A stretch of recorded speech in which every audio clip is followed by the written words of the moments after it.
What is up, ladies and gentlemen? I am so excited you are here. We're gonna learn together. This is the Tarver Academy Summer Professional Development. We're gonna learn. Learning's happening. It's going down today. We're about to get started. My name is Tyler. I run Tarver Academy. It's an online resource for teachers and students and educators, and it's a great community where people just get involved and learn and get better. And I throw resources to you guys, throw ideas around. It's just a lot of fun. Just a whole lot of fun, Tarver Academy.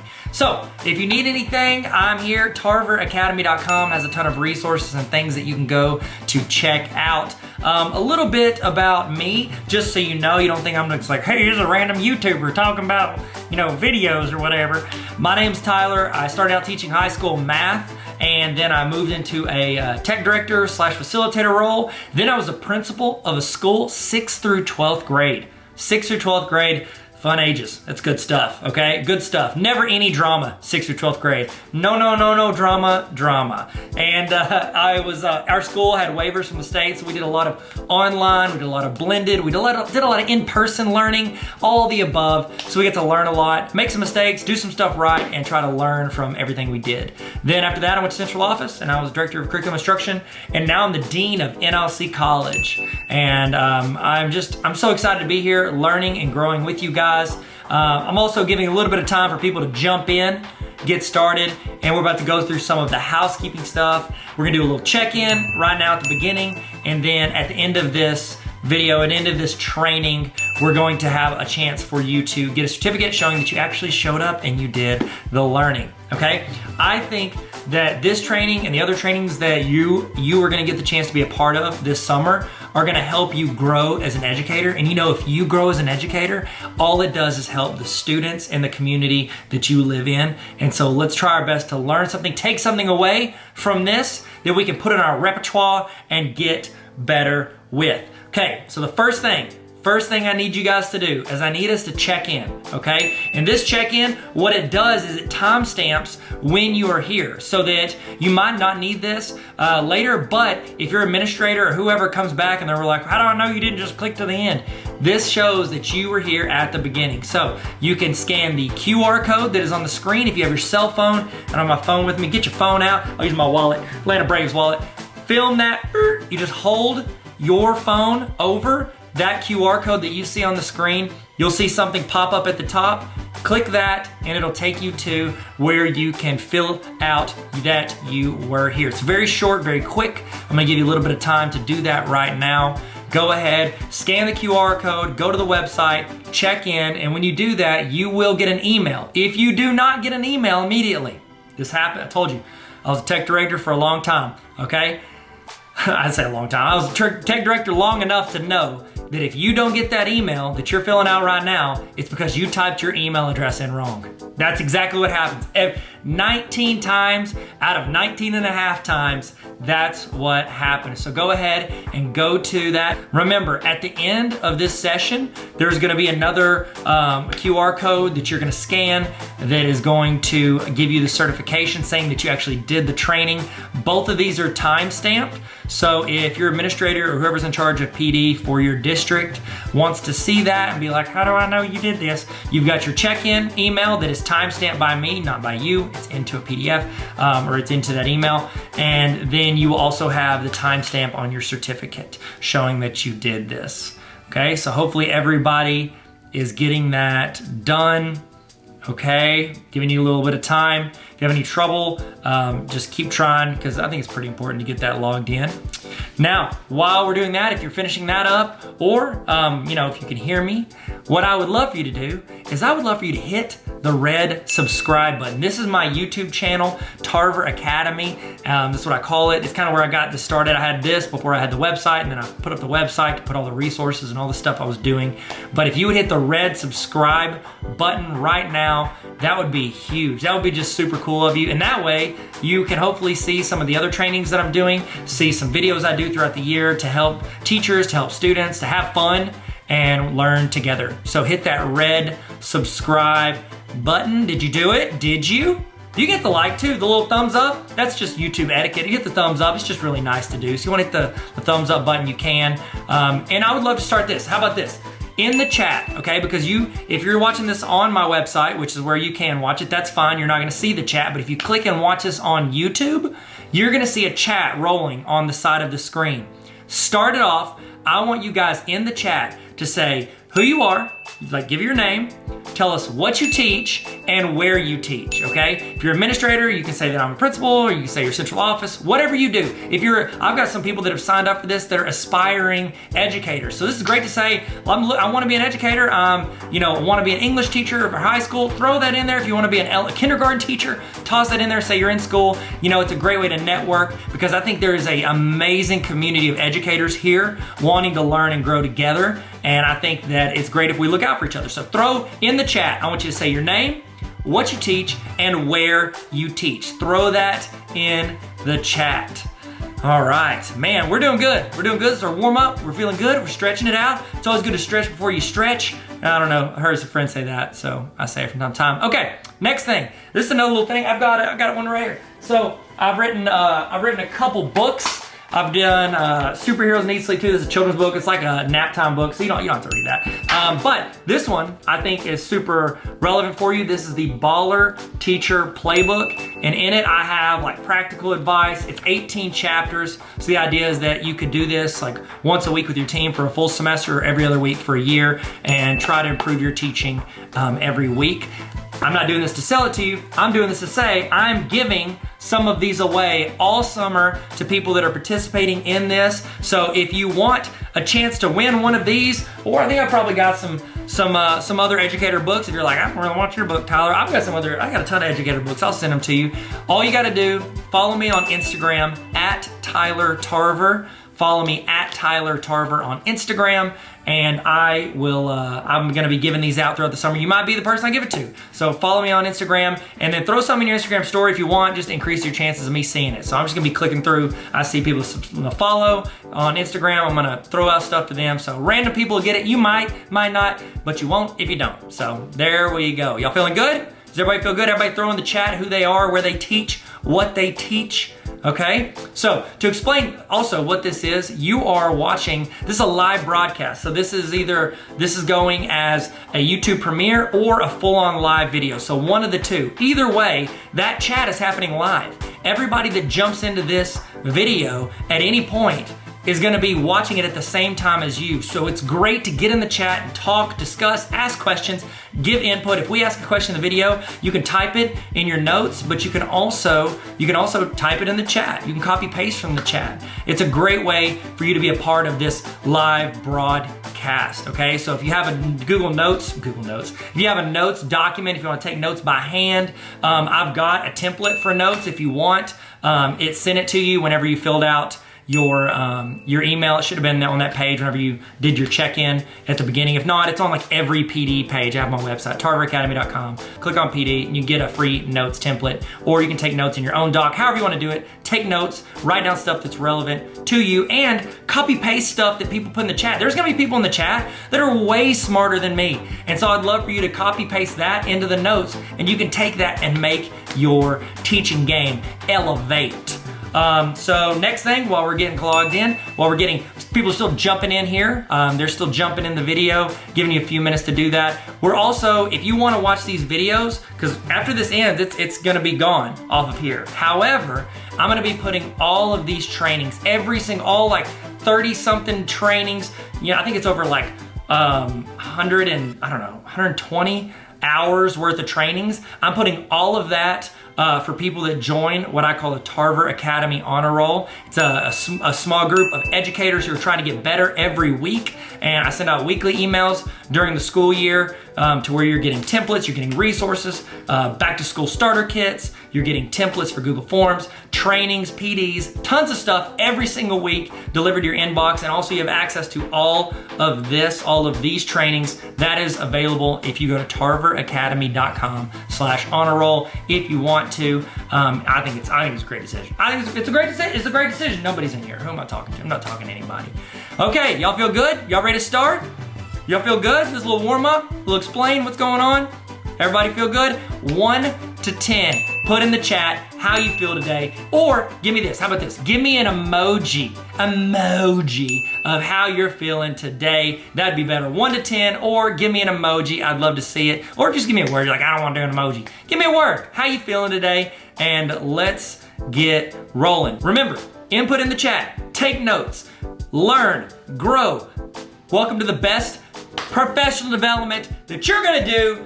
Not guaranteed, but it's an opinion, but it's also true, but it might be biased, but it's gonna be a great summer. It's gonna be a great training. Hope you guys learn something. Hope this adds you value that you can then bring to your students and make your school, your community, yourself better in some way. Guys, we're about to get started. Y'all excited? Y'all ready? We're about to do this. Let's get ready to learn and have fun. Tarver Academy. Let's go. Let's go. Hit it. Let's go.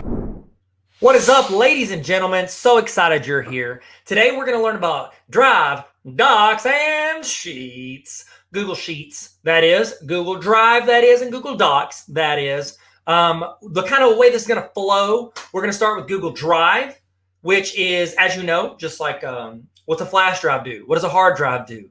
They store things. That's what Google Drive does. It stores things, but it just stores it on Google server on the internet. So it's like you've got this cloud storage. We use that term, cloud. I'm gonna store it in the cloud.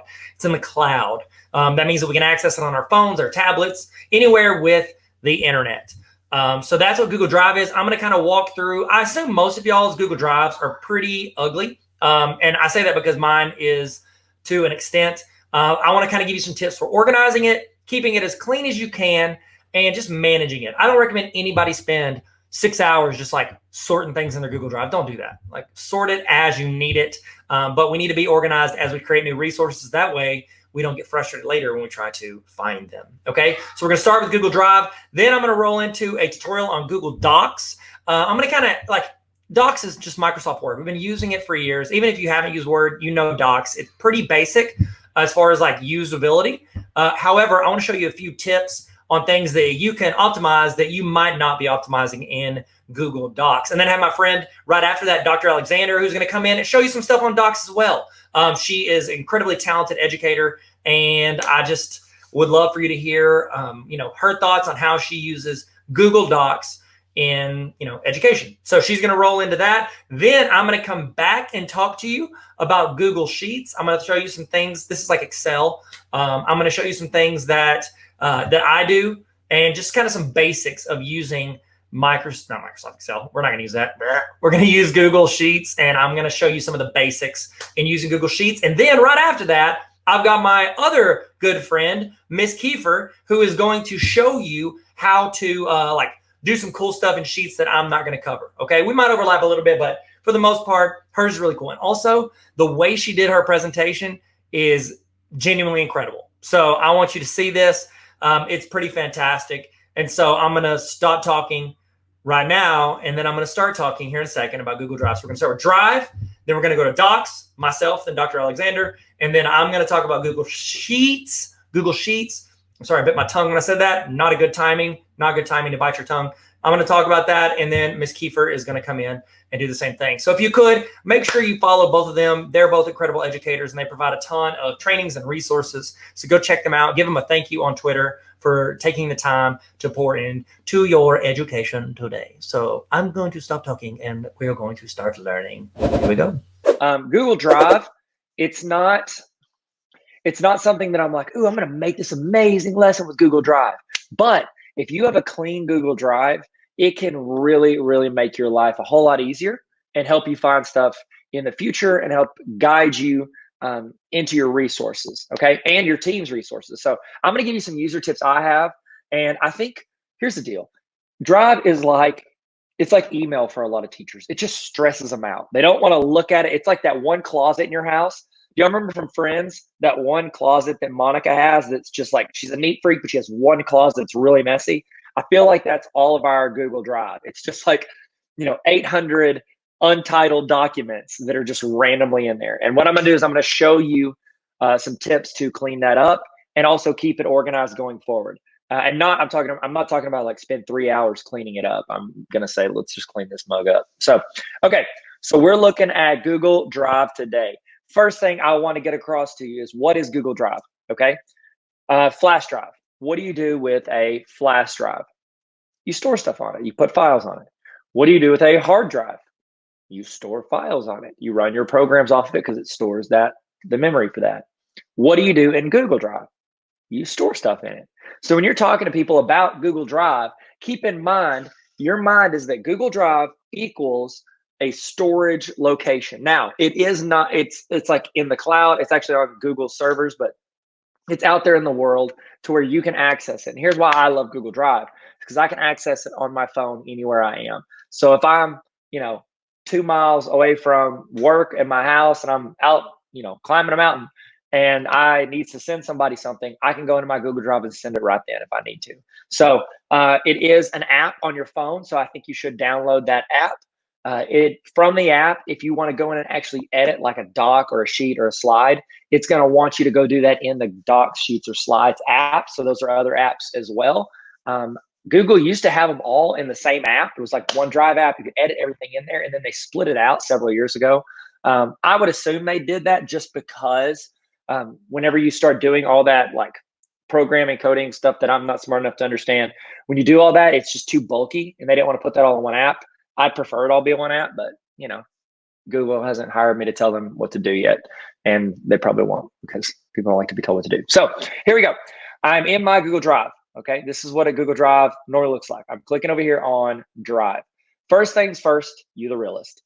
Second things second, let's roll down the left side here, and I'm going to show you what each of these mean, and then I'm going to start giving you some tips. Okay, so right here, this is new. This means you want to create something. You want to create a doc, a sheet, a slide, anything like that. Now, here is a user tip. If you are in, let's say we're in receipts. I'm in this folder. If I hit new and I create something, whatever folder I am in, whenever I do that, let's see, load up. Here we go. All right. Okay. So I made this doc.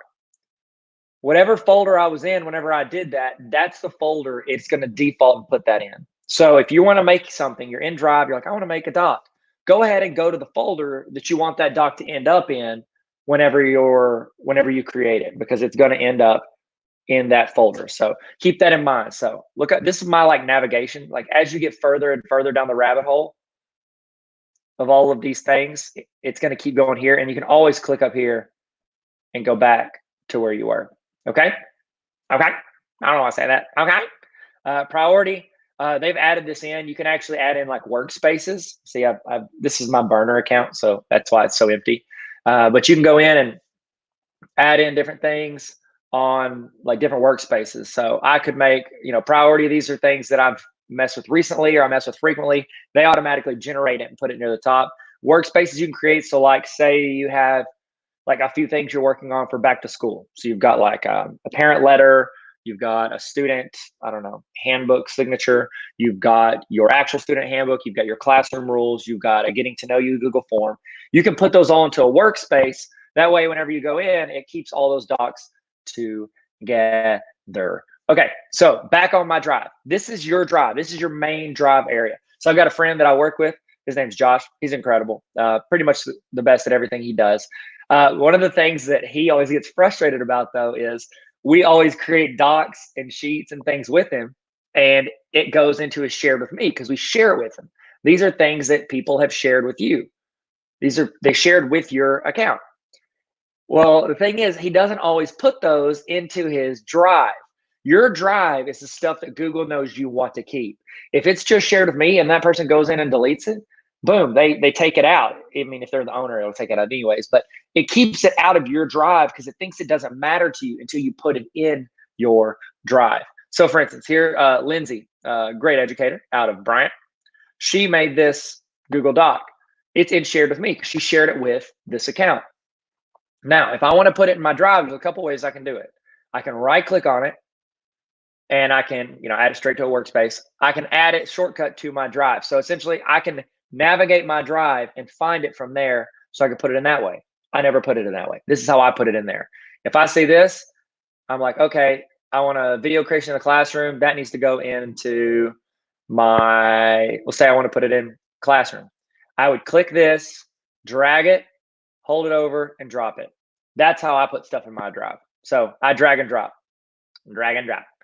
All right, this little triangle right here, that's going to help you expand or contract. Is that the right term? This information. Let me see if anybody has any questions. Anybody question? Oh, hello, everybody. Okay, if you have any questions, toss them in. I want to talk about them. I can download Get Drive for desktop. You can download that, so that way you can just drop files in. It'll automatically put it in desktop. We're not going to talk about that, but it is a feature if you want it. Hey, can I go ahead and tell y'all, in case you need any other, like, in case I don't hit anything with Drive that you need, you guys know, I'm sure you all know at this point, like I have created a checklist of tutorials for pretty much everything with Google. It's like a skills checklist. So you can actually go to right here, click on Drive, and here are, where's my Drive? Where'd you go, little buddy? Google Drive, go there. Cool. Well, the Google Drive on here. Oh, it's right there. I've just overlooked it. Okay, see this right here? These are all tutorials on how to do different things in Google Drive. So if you want to use that for anything, holla at your boy. A good way to get to it is you can go to Tarver Academy, academy.com/Google. And that's where I keep pretty much every tutorial, every resource that I make on how to use anything with Google. So if you're like, Tyler, I really wish you would talk about, Google Classroom. Well, we did Monday, but you can also go in here and get all these little tutorials on Google Classroom. Here are a bunch of things on Google Drive. See, I've got a lot more in here because pretty much anytime a teacher asks me like, hey, Tyler, I saw your video. How would you do this in Google Drive? I make the video and then I link it in here. The other one's like a checklist if you want to take the Google Certified Level 1 Educator exam. So if you want, tarveracademy.com/Google. I've got a ton of Google tutorials organized on there for you if you want. Okay, sorry. Thank you for your intermission. So as we roll in, let me know on a scale of 1 to 10 in the chat, how much does your Google Drive, the organization of it, where it is right now, stress you out? 1 to 10, throw that in there. I want to see. Okay, so we're in Google Drive. This one right here, my friend Leanne, she's a phenomenal educator and really good at Google. She uses this one all the time, and I never used it until she was like, Tyler, you need to be using it. You're ridiculous.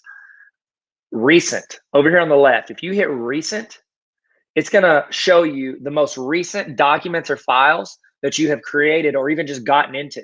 How often do we create something or we get into a folder or file, make it a lesson, we bounce out, we do a couple of things, then we go back and we're like, oh, where did I put that? And you haven't like had the time to process where we actually put it. Here, it just shows you the most recent stuff that you've done or created out of it.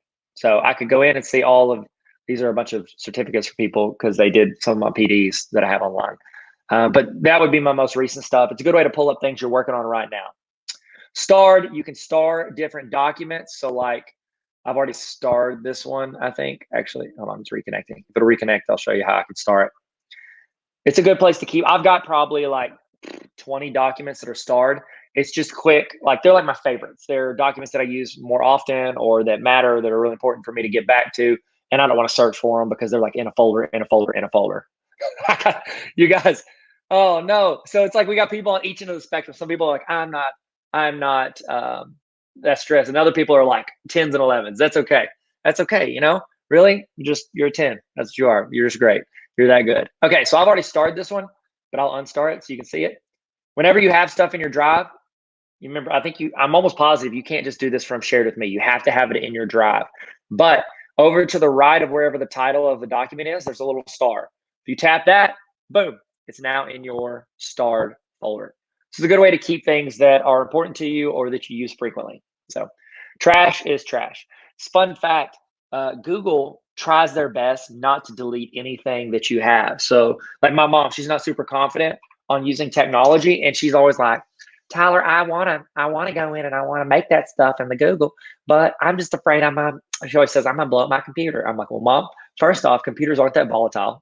If they were, we probably wouldn't use them. But number two, you're not going to mess it up because Google does not want you to delete stuff. You know why?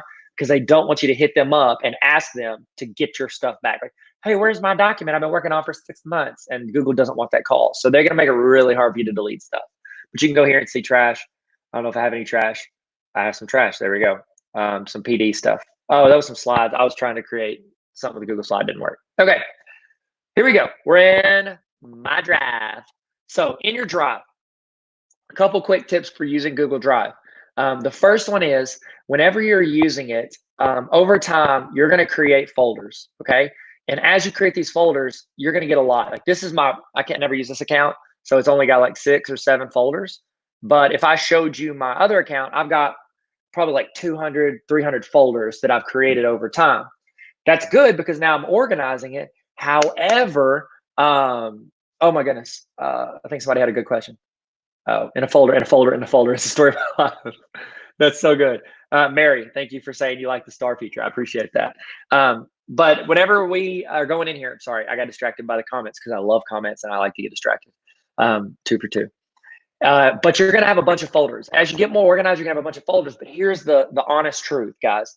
You're only going to use like, I don't know, 5 of those folders for 95% of the stuff you do.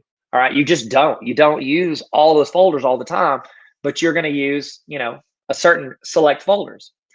It does them alphabetically. And that can get annoying if you're like, hey, I need to get into my world history folder of all your resources for world history, but it's down at the W's.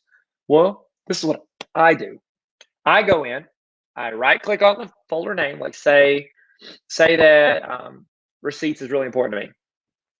I right click, go to rename, and at the very beginning of receipts, I just put an asterisk. That's going to move it to the top of your folder list. So I would say for those folders you use frequently or that use more than the others, the top 5 folders, I would make them have an asterisk at the beginning of their name, which is going to shove everything to the top. Okay. Now, I did skip over something that I really want to address. Right here, do you guys see this? Let me zoom in. See this right here? This little 6-box thing looks like a really lazy hopscotch grid. You can click that. That is grid view. Okay. What that's going to do is going to show everything in little boxes. So see how my folders are now right here, but it does alphabetically across. I'll be honest. I do not like this, Sam. I do not like grid view and ham. I don't like grid view. I call it is what I call these when I'm doing PDs. I call this tablet view. So if you're on an iPad, this is nice because it's like bigger and you can just like tap and it feels more natural for that. But what I do is I always go over to list view. Okay, because it's just going to list them alphabetically going down. You can also sort by name. I can sort by the last time that I've modified it. So the last time I got in and messed with any of these folders or documents, I can say it's last modified at all, last modified by me, or last opened by me. So that way you can get to your most recent stuff. So I'm gonna go back to sorting by name because the modifying one gets on my nerves. Okay, there we go. Sorry, I went to Z to A and now I'm A to Z. Okay, so there you go. Another thing that I do in here is I will color code folders that are important. So it's like I have these levels of importance. The stuff that's most important, I'm going to asterisk, put to the top. I always color code my asterisk stuff because then it's almost like it groups it at the beginning of my Google Drive. And so like all of my asterisk ones are like a color. Like I think I usually put them all the shade of the similar color. So all be colors. And then after that, it's just like my regular like dark gray folders. And so you can right click on any of these folders and you can go to change color and we can make it as pretty little purple.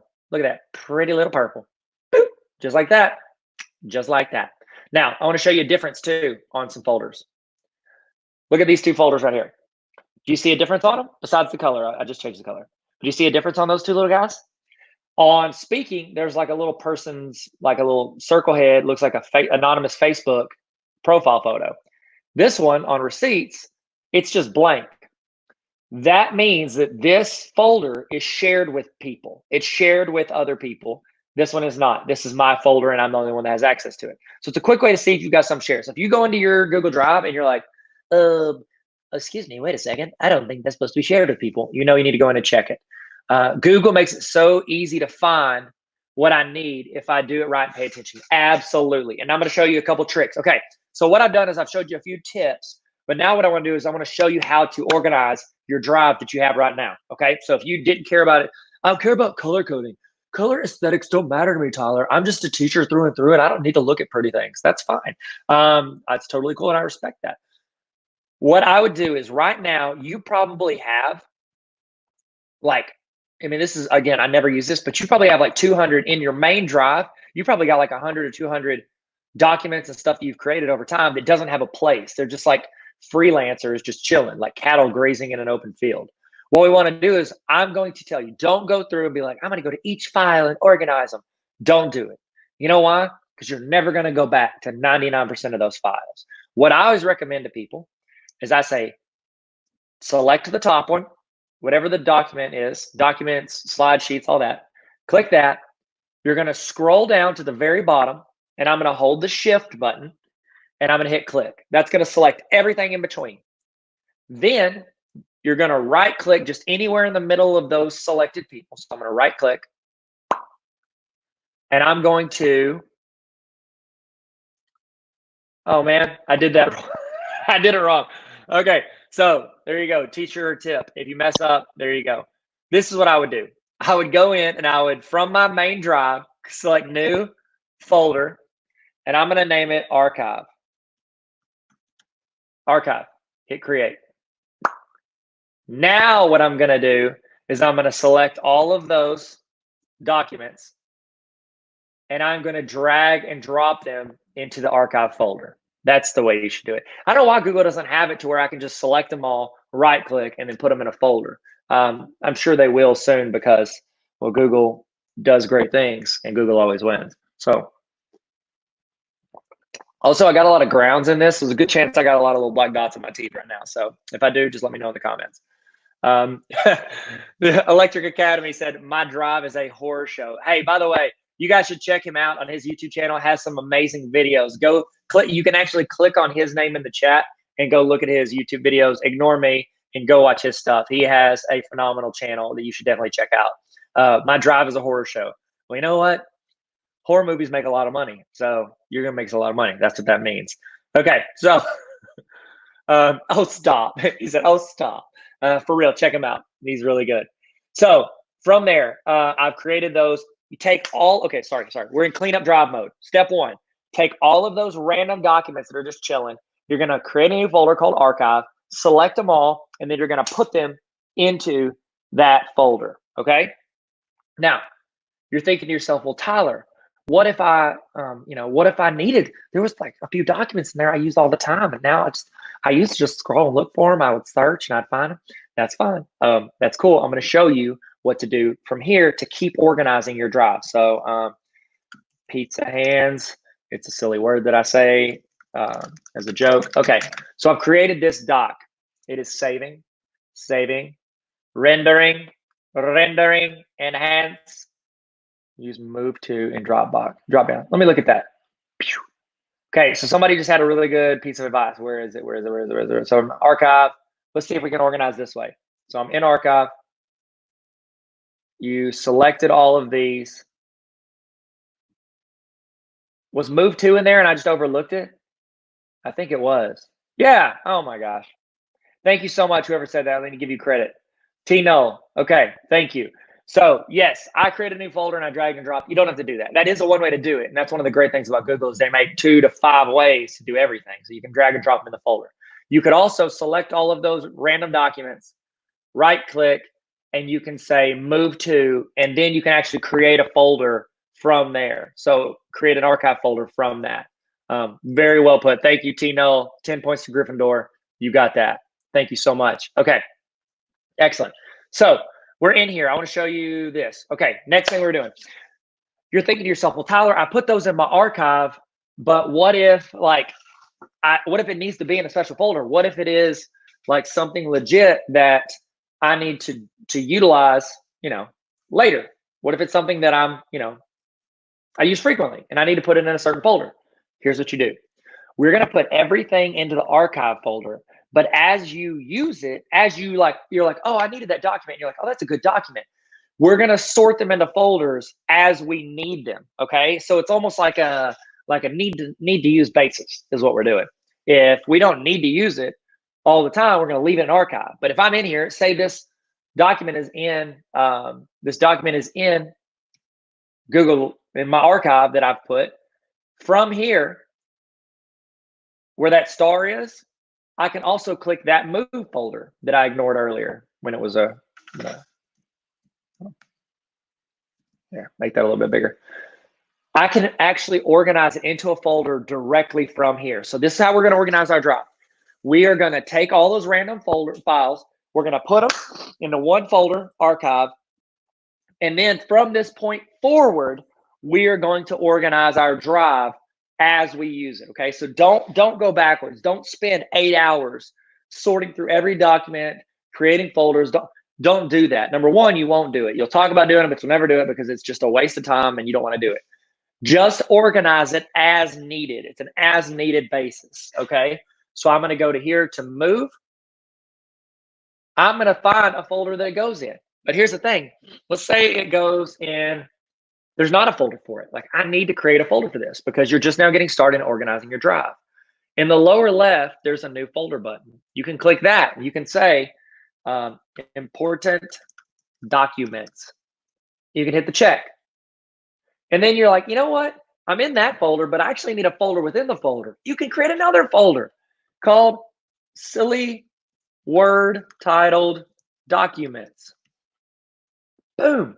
Now I can move it actually not only in a folder that I created in there, but in a folder in a folder. So you can actually organize your drive as you get it from there. Yeah, I know.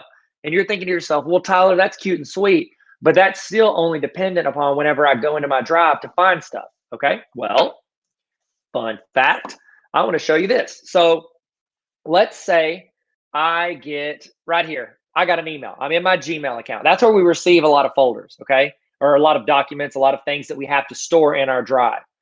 You can actually have a very organized, well put together drive that you never actually go into Drive to organize. You can do it all from your email. So as you, from this point forward, don't go backwards. From this point forward, as you receive an email that has something, you can go in. This is already in a folder, so I'm actually going to go to a different email. Let's say, okay, let's go here. So earlier I emailed myself the algebra standards and then the rough draft of the book that I just wrote. So let's say I want to organize this and I want to put this PDF into a folder in my drive. I can download it directly. That's what that means. But also I can go to this. I can click on the little recycling bin, the little drive symbol. I'm about to sneeze. I can feel it. I'm so sorry that if that happens. I hope it's not gross. Okay. I can click add to drive from there, and then I can organize it in my drive. I'm sorry. I've got the sniffles. Okay. So from there, I'm at the same view that I was earlier. Remember when I clicked move to? I can organize my drive, create folders, do all of it from my email, new book. And then I can put rough drafts. Boom, move here. And I can organize this one as well. Let's say I want to put this here. Boom. I want to put it in, let's see, standards. Just start organizing stuff as you get it. Boom. I feel like I'm yelling. Am I yelling at you guys? Is that frustrating that Tyler's yelling at you for no reason? Google Inception. That is correct. That is very well put. Mary said, I do this with my students to help them organize their Google Drive. I had them find Untitled and move them to folders or create folders for the items. We spent a whole class period. Mary, that is so good. Now, after you do that, after they put in that time, effort, and energy into do that, whenever you do that, do you have do you see in those students that they try to keep it organized that point forward? Or do you think that after that, they're just like, okay, we did that because she made us. We're not going to keep it organized. Or do you think that's like motivation for them to keep it organized? Okay, another good question. She asked, why does your user account say G Suite right here in the upper right? The reason is this is my Tyler at tarveracademy.com. So I pay, I think it's like $10 a month is what I pay to have a email account hosted at tarveracademy.com. So I have tarveracademy.com as the website, but then I also with Google pay that $10 a month for them to host this. So I can actually create email accounts and anything I want with at tarveracademy.com. So it's essentially what your school did, but theirs would be under like a nonprofit, but that's what they did. So good question. Very good question. Very good question. Some do, some don't, is what Mary said. That's true, right? Some do, some don't. Some students continue, keep it clean and organized. Some don't. Same with teachers. So a couple more things I want to show you. Y'all ready for this one? I don't think you're ready to bump this jelly. Here we go. That's a Beyonce quote. I don't know what that means, so I hope it's not inappropriate. So here we go. Let's go into, where did I just create it? New book. Okay, so here's a little trick in Drive that I think is really neat that a lot of teachers might not know about. So whenever you're in Drive, here we go. I received this as a PDF. It's just a simple document of me, like of the book that I wrote or whatever. So in there, I have it as a PDF. Think of all the documents, all the great resources you have that are PDFs. Here's the problem with PDF. If you want to make a change on it, what do? I know what I used to do is I would print off the PDF. I would go in and put like Post-its. I would tape like a Post-it over the top of whatever problem I wanted to change, and I would write on top of it, or I would adjust it, and I'm like taping things on top of it. You don't have to do that anymore because you can take a PDF. I can right click on that PDF and I can say open with Google Docs. What it does is it takes that PDF and it's reading the entire document and it's converting it into a editable Google Doc. Now, if you'll notice from the PDF original one, there was a picture in there at the top that my buddy Steven made as a graphic for the book. It didn't put that because it's reading for text. It's not reading for photos. So if you're putting something that's got a lot of pictures in, it's very picture heavy, it's not going to translate as well. But if it's text, it's going to pull all that stuff. Now the formatting is going to be a little silly, but guess what? I don't have to retype 118 pages. I can just go in and edit and change around stuff and adjust it. It's better than starting from scratch. Faux show. So that's a fun little thing. Like you want to pass lesson plan folders together. Oh, okay. So Holly had a good question. How do I combine two folders? Let's see if you can do the move to thing that T. Null talked about earlier. So let's say I want to combine this one and this one. Let's see if I can hit right click and move to. Yep, you can do it. So I can select two folders that I've already done, hit move to, and then I can create a folder from there, newest folder. And I can put them both in there. Now, if you're asking, Tyler, that's not what I was saying, Tyler. I was saying I've got documents in one folder. I've got documents in the other folder. I want to put all those documents into the same folder. Because what I just did is I put these two folders into another folder. Let's say you were talking about that. This is how I do it. I don't know if it's the best way. There might be an easy way. If you do, tell me in the comments. But if I go in here, I can take these two right here, and I want to put all their files into one folder. I go into the first folder. That's a rough drafts. Let's say I want to go all the way to the docs. I take this. I'm going to drag and drop them just into newest folder.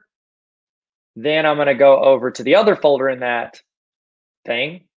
I'm going to take it, and I'm going to drag it and drop it into newest folder. So that's how I do it. I go into each folder and I drag and drop them all into that. And then I don't forget to go into into that, and then delete those two empty folders that I have now.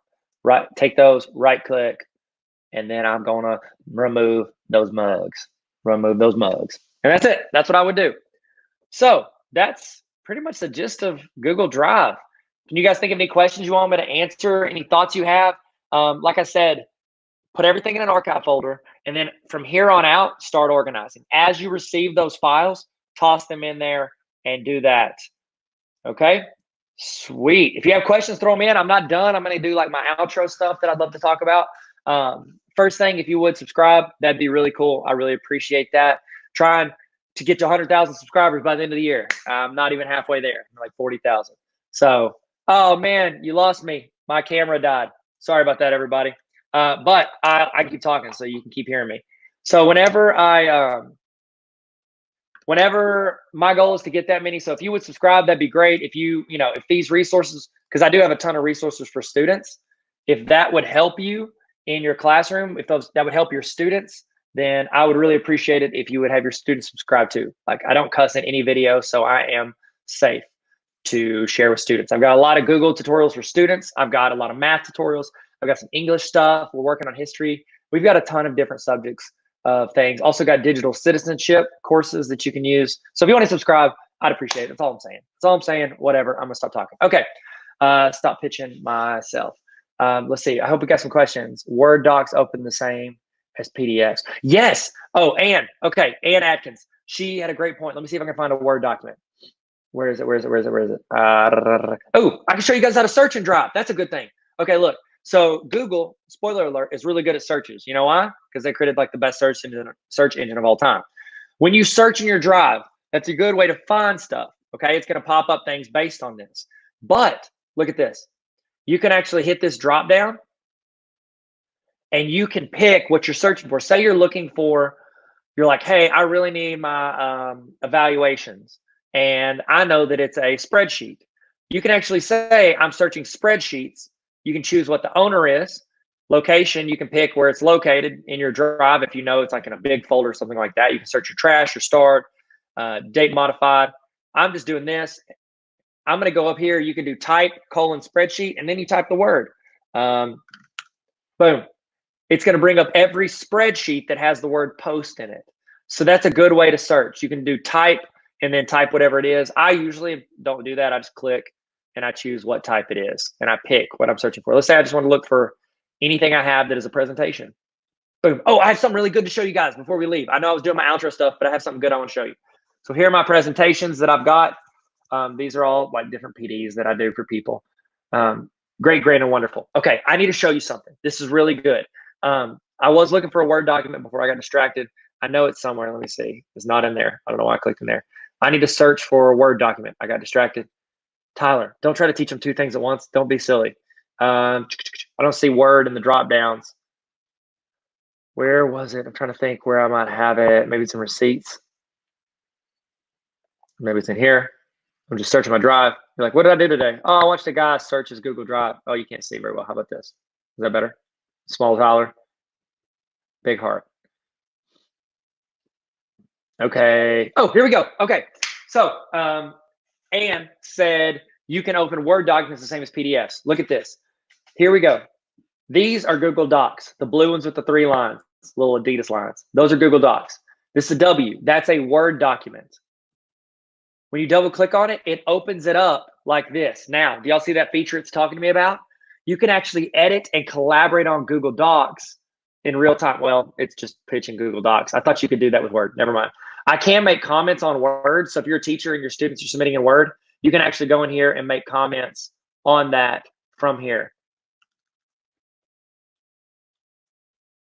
There you go. But I can open these as Word. They look like PDFs, and I can actually convert that open as Google Docs. Now, here's the deal. Here's the deal. You guys, your school, all your stuff is probably committed to Google at this point. Like, the only person still using Word is your CBA teacher, and that's because they have to.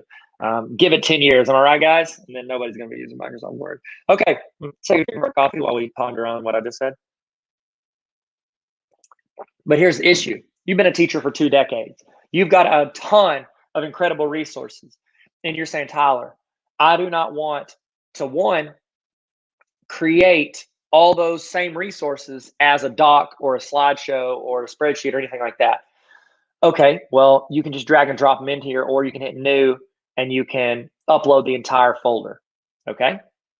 You're like, well, okay, well, that would make it easy to put it in there, Tyler. But here's the deal. If you, this is something based on that, and then I'm going to keep this same thought going. If you only see file upload, that means you are in either Safari or Firefox. You are not in a Chrome browser, okay?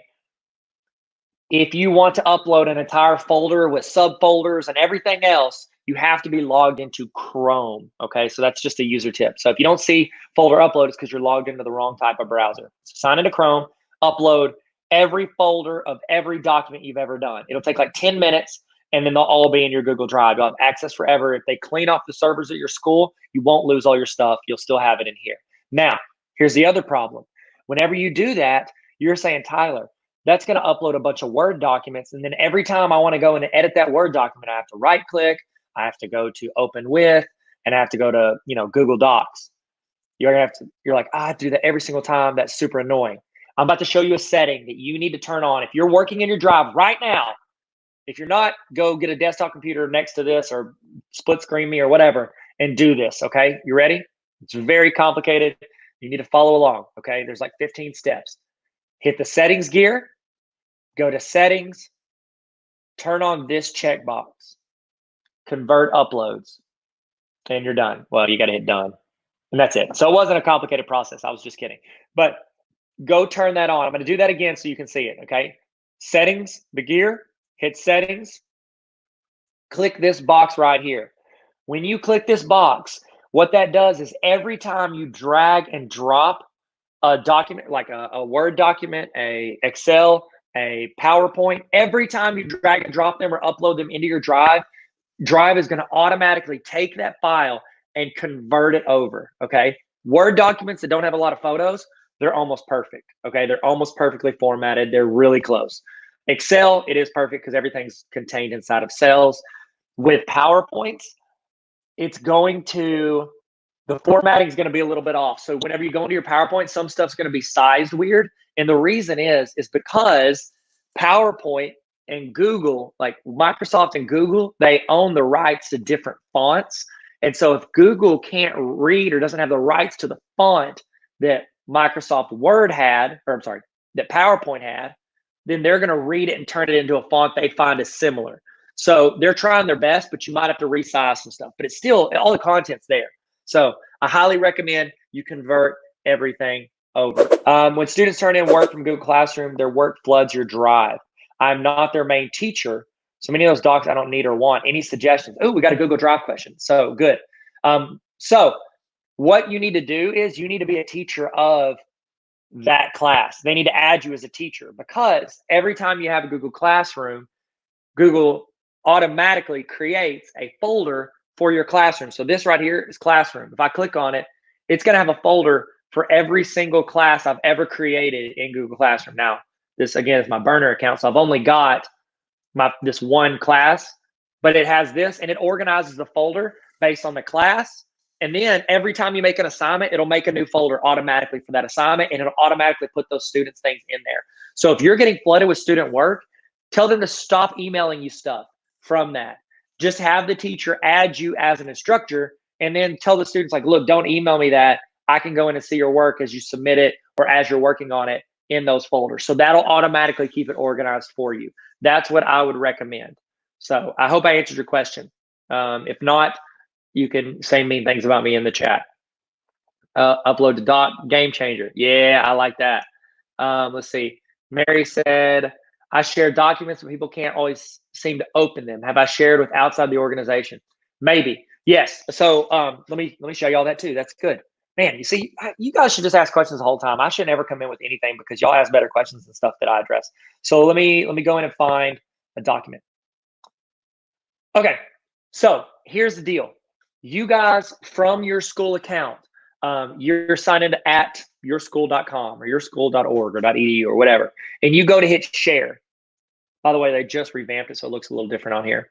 Drink a coffee because I've been yelling at you for 50 minutes. Now, from here, if you're sharing a doc and you're making it like, I think this is what you're talking about, Mary. Whenever you make it and say, hey, anybody can look at this, go for it. But then you have people who are like, I can't see it, I don't have access. Whenever you go in and you change it, you hit anyone with the link.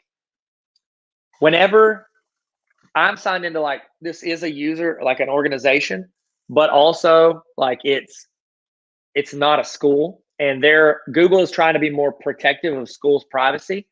So if you click get shareable link or share with anybody with the link, the default on your school account is going to be viewable at the link by anybody with your domain. And so they're trying to keep it in your domain. So when you share with an outside source or a parent, or if you put it on your website, the only people that'll see it from that link, if you have that setting, are people that also are signed in to their school account. Now, here's the deal. And you're going to get this from students and other teachers alike. whenever you are sharing it with them and you make it accessible and you tell them it's only to people, with our email account, and they're saying they still can't see it, they don't have access, it's because they're opening it up on their phone or their desktop and they're signed into the wrong account. 9 times out of 10, if you share it with somebody and they can't have access and you click the button, it's because they're signed into the wrong email account. Just tell them, say, yo, students, you got to sign into your school account.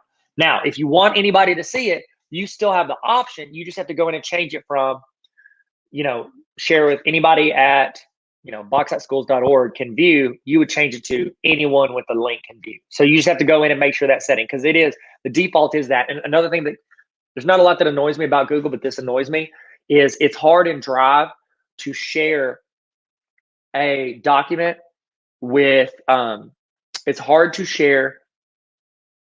Sorry, it's hard to share. I don't see the setting. I still haven't figured it out. Whenever you want to hit share and get shareable link and you want to make it unlisted in Google Drive on your iPad or on your phone, I don't see the option to make it shareable to anybody. It restricts it to sharing within your organization. So it's you have one less option if you do it with your iPad or your phone. Okay. So I'm going to throw that out there. If you're on iPad or phone, you can't share with anybody. You have to do that from desktop, at least from what I've found. I may be wrong. Let me know. Share documents, people can't always open them. I've shared them with someone else on my organization. I didn't even show up your question that you asked. You opened a file with Google Docs and kept looking for my save as button. Whoa, it automatically puts it in my drive. Yeah, Google, if you open a file, everything saves automatically. And it's so awesome. There's only one thing in Google that doesn't save automatically. And that is if you're in your email settings and you make a change, you have to click save changes. It's crazy. Everything else saves automatically. I do need to shave. Let's see. I'm a teacher in 20 plus classes because I'm special. Oh, so your drive is full of documents from all the students in those classes. So when I'm searching, all those docs show up. Okay. Yeah. Are you a co-teacher for those classes? If not, Lori, you need to ask all of those teachers to add you as a co-teacher. Okay. And if they're hesitant, well, one, that they're not very nice. But also, number two, they need to add you, because if not, you're going to get all that random stuff. You need to have it to where so that it'll sort it automatically. And then I would probably turn off notify me, because you don't want all those emails of getting notified in classroom. All right, awesome. Drive, check. We're done with that little guy. So hopefully you caught some things that maybe you hadn't thought about or done before. And I hope from here on you can be a little more organized and use Drive to help you, not frustrate you.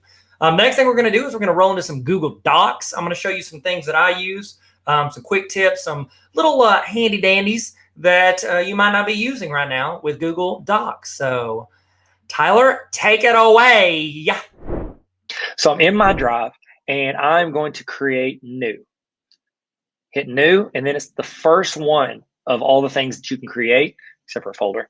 And I'm going to hit Google Docs. That's going to bring up our Google Doc, boom, just like that. Okay, so here we go.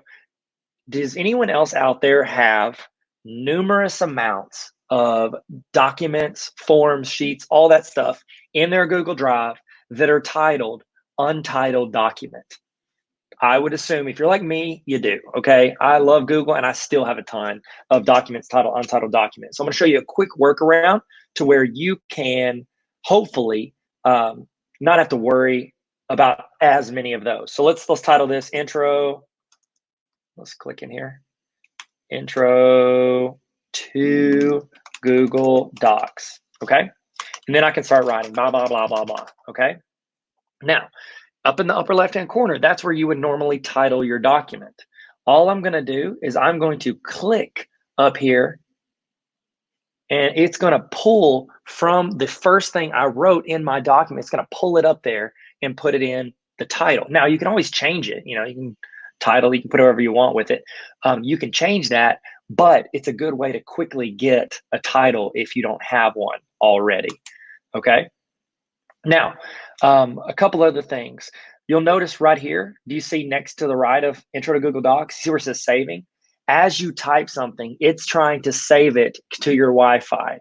So as you're typing, you don't have to go in, because anybody ever been in Microsoft Word and you like work on this paper for a couple of hours and you're like, oh, this is a great paper, this is the greatest paper, it's going to change the world. And then you see like your computer freeze up like mine did a second ago. And you're like, oh no, when was the last time I saved my paper? And you go in and you hope and pray that it just comes back to you. But if it doesn't, you lost the whole thing. Well, with Google, they save everything as it goes. And so it's all saving throughout the process. Okay. Now, we did a Google Drive tutorial last week. We talked about how you can stay organized directly from your Gmail. Well, you can actually continue to stay organized directly from the doc that you create. So let's say I created that doc. Now, keep in mind, wherever you are, whichever folder you're in, whenever you create that doc, that's where it's going to go live. So Google is automatically going to think, okay, they created a new doc. Whatever folder they were in when they created it, that's probably where they want it. And so they're going to put it there automatically. Now, I just created it from my general drive, but I can go up here to the right of my title and I can click the folder and I can actually move it into a folder or create a folder to put it in directly from here. So I can go in. I can call this, I don't think I have a folder on this, Tea Time with Tyler. And then I could call this, create a folder inside there called Google Docs, create that, and then I can move it in there automatically from there. I think my computer might be about to die. That's not good. This morning has been crazy. That's what I get for rushing it. That's what I get for rushing the process, but it's okay because there's a charger nearby. So let's keep going. Ooh, one of the things, this is really good, okay? So this is a good tip for teachers, but also for students. If you have students and they ever have like a long paper that they need to write, I said I had a charger. If they have a long paper they need to write and they're not fast typers, but like they have to write an essay in a short amount of time, I wanna show you a little workaround. I've written grad papers in the past week using this. So I'll go up here to Tools, go down to Voice Typing, and it's going to pop up this little box. And this is exactly what you think it is. Watch this. Hello, this is me talking. And this is my document writing in what I'm saying. This is an amazing feature if you need to write a lot, but you don't have a lot of time to do it. Or if maybe you know what you want to say and you don't have to sit and think about it and use the typing to slow down your brain. You just want to get your words onto paper. This is a good way to do that. And as long as you talk kind of like a robot, it works really well if you don't have a super Southern accent like I usually have. And this is the part whenever I show people this, where English teachers are starting to get a little bit antsy, a little sweaty, because Tyler has not used punctuation at all at this point. But watch this. You can actually end a sentence by saying period. That will stop that sentence, period. Then you can start a new sentence, exclamation point. And then maybe another one can come after that, question mark. So this is a really good feature, and I'm going to stop it because it's just saying what I'm saying. I'm going to have to hook up to a power source. So while I'm hooking up to a power source, this is what I want you to do. I want you to put in the chat what your favorite feature in Google Docs is. If there's a feature that you like, something like voice to text, and you can just say voice to text. If you just found out about it, say that. Whatever your favorite feature is while I plug this into the charger, it's going to be about 10 seconds. So go now.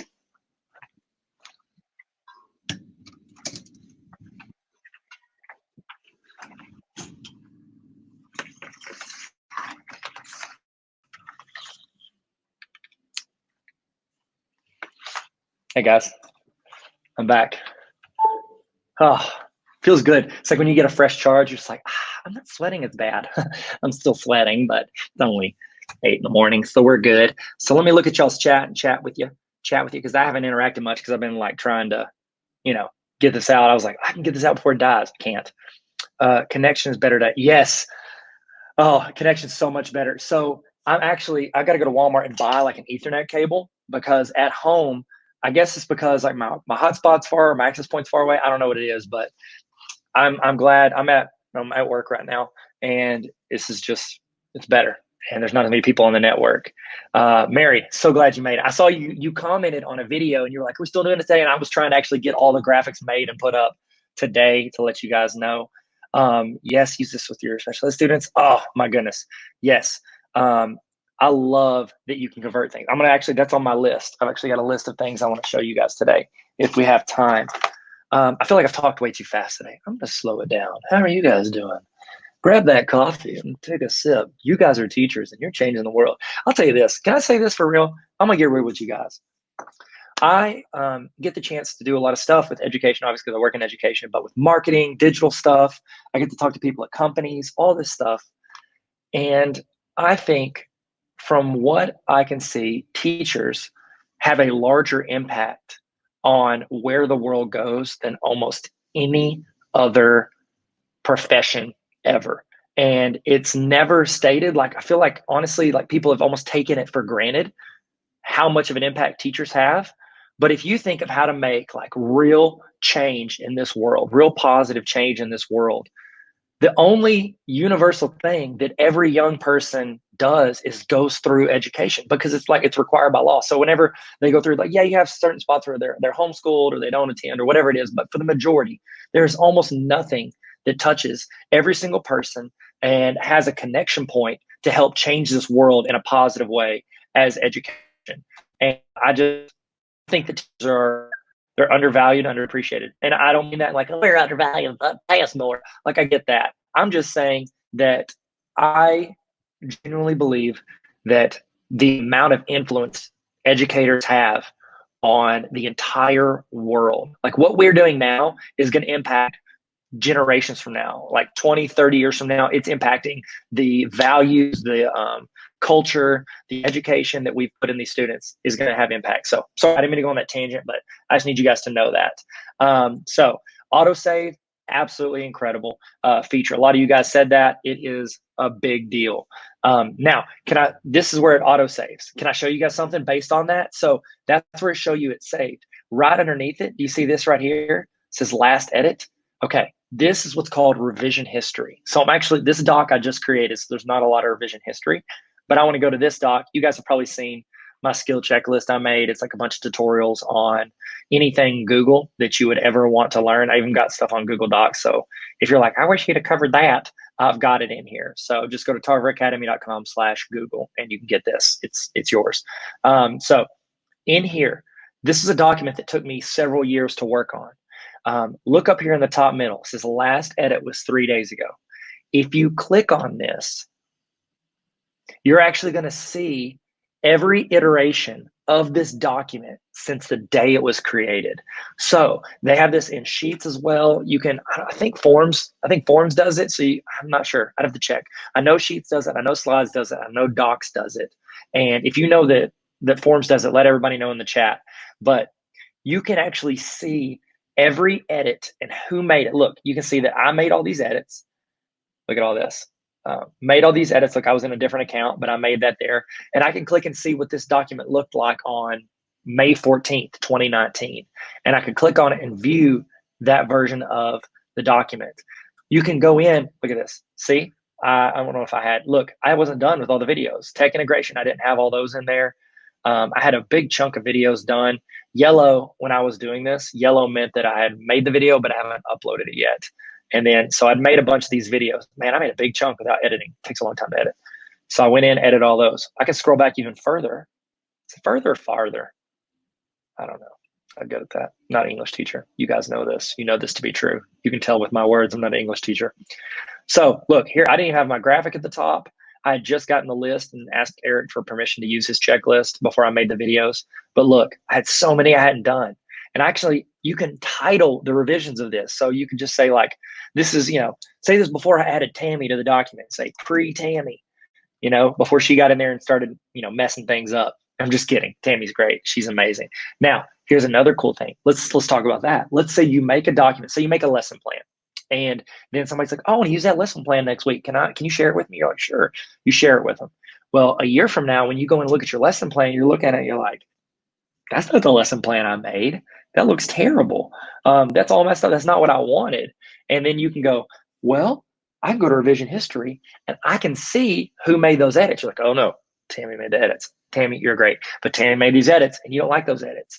You can go find this document and what it looked like before Tammy got into it. And then you can click those 3 dots. I call them the ant with the legs ripped off. You can click that and you can actually make a copy. So you can take, what it was a year ago and you can make a copy and poof, it'll make a new copy of that. You'll still have the original. Okay, so you're not restoring it to the, the old version, but you'll have a new copy that looks like that one from then. So I could also restore to this version. I definitely don't want to because I want the one with all the videos in there. So I'm gonna hit the back button and get out of there. So there you go. That's a cool little feature in Docs is revision history, and that's how you get there. Also, it's really good if you share a doc with a group of students and 5 students are supposed to work on it. You can go in there and see which student did what work. And so you can be like, oh, wow, that one kid, Hermione did all the work. And Ron just sat there and just like watched her get him an A. So, which we all know is actually very true. So, all right, what else we need?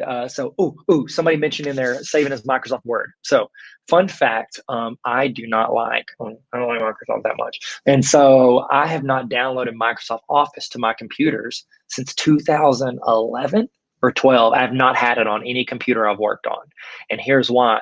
I don't like using it. So the deal is, though, I ended up going to college and getting my specialist degree, and I was doing it all online. Well, all of those professors, they're a little bit what you would call old school, and they wanted everything submitted as a Word document. And they're like sticklers for format. It's got to be APA format, and the margin's got to be this, blah, blah, blah. So what I did was I downloaded a template that was APA formatted. I uploaded it into Google Docs, and I would use that as like my template. I'd go in and just make a copy of it, and I would, put in my information, write my papers, whatever it was. Then when I needed to email it to them to submit it, this is what I do.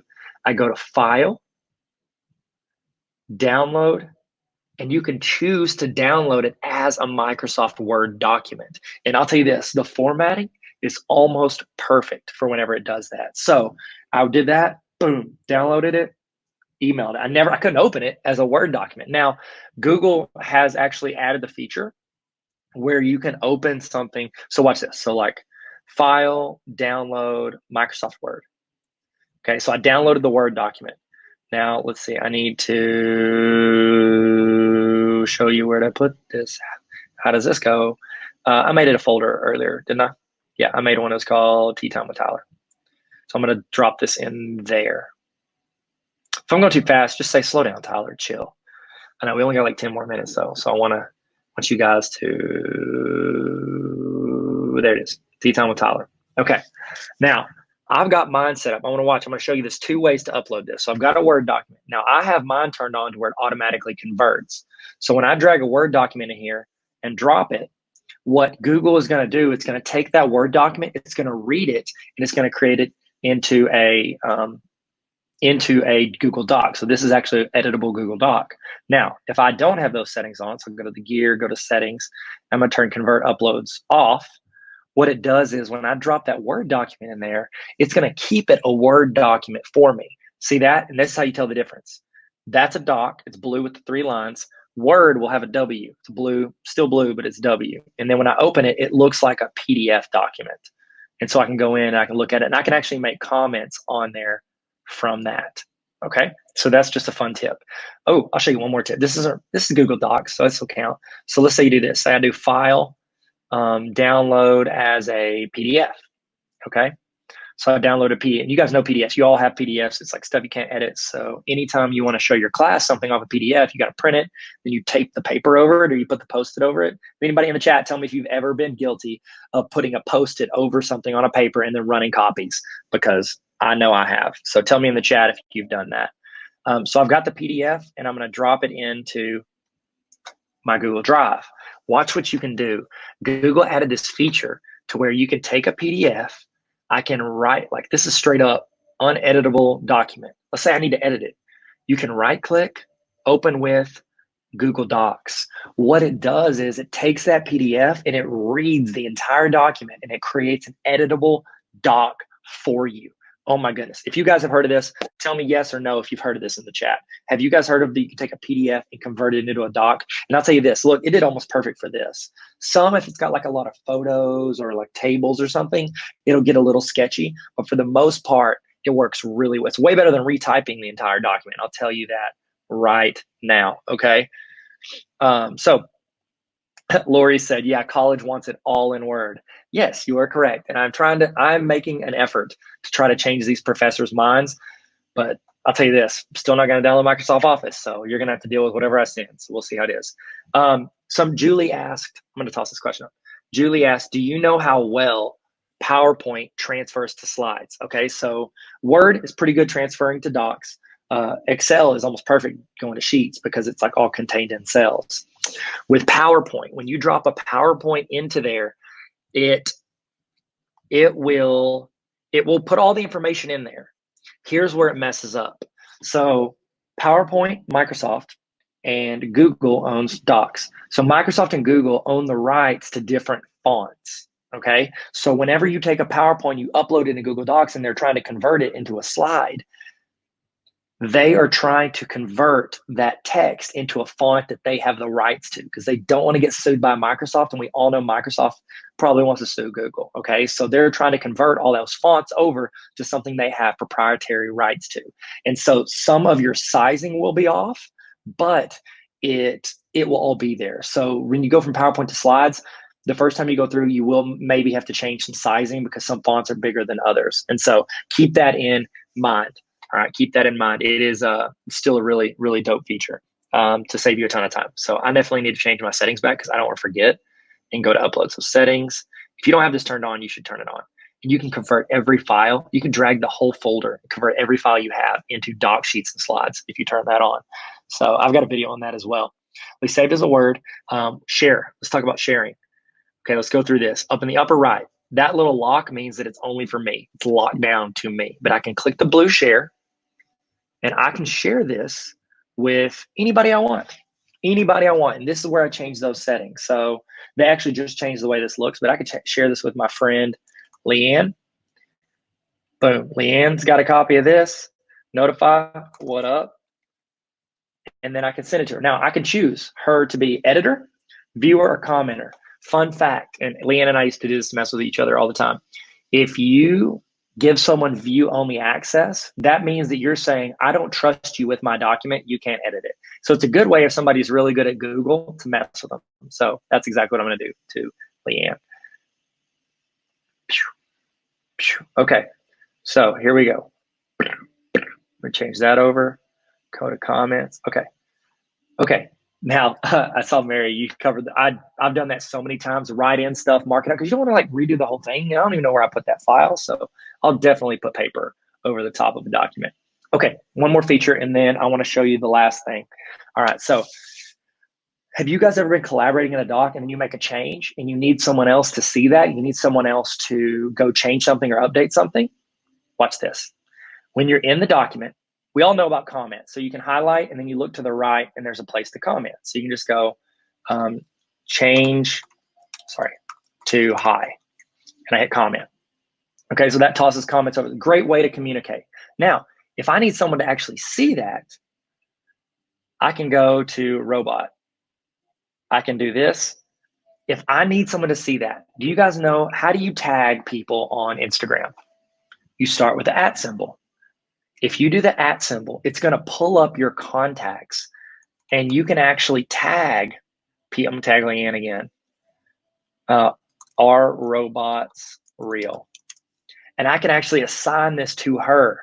What it's going to do is it's going to email her. So she will actually get notified. It'll email her, it'll have a link to the doc, and it'll say what I changed. She can actually respond in the email. She never has to go to the doc.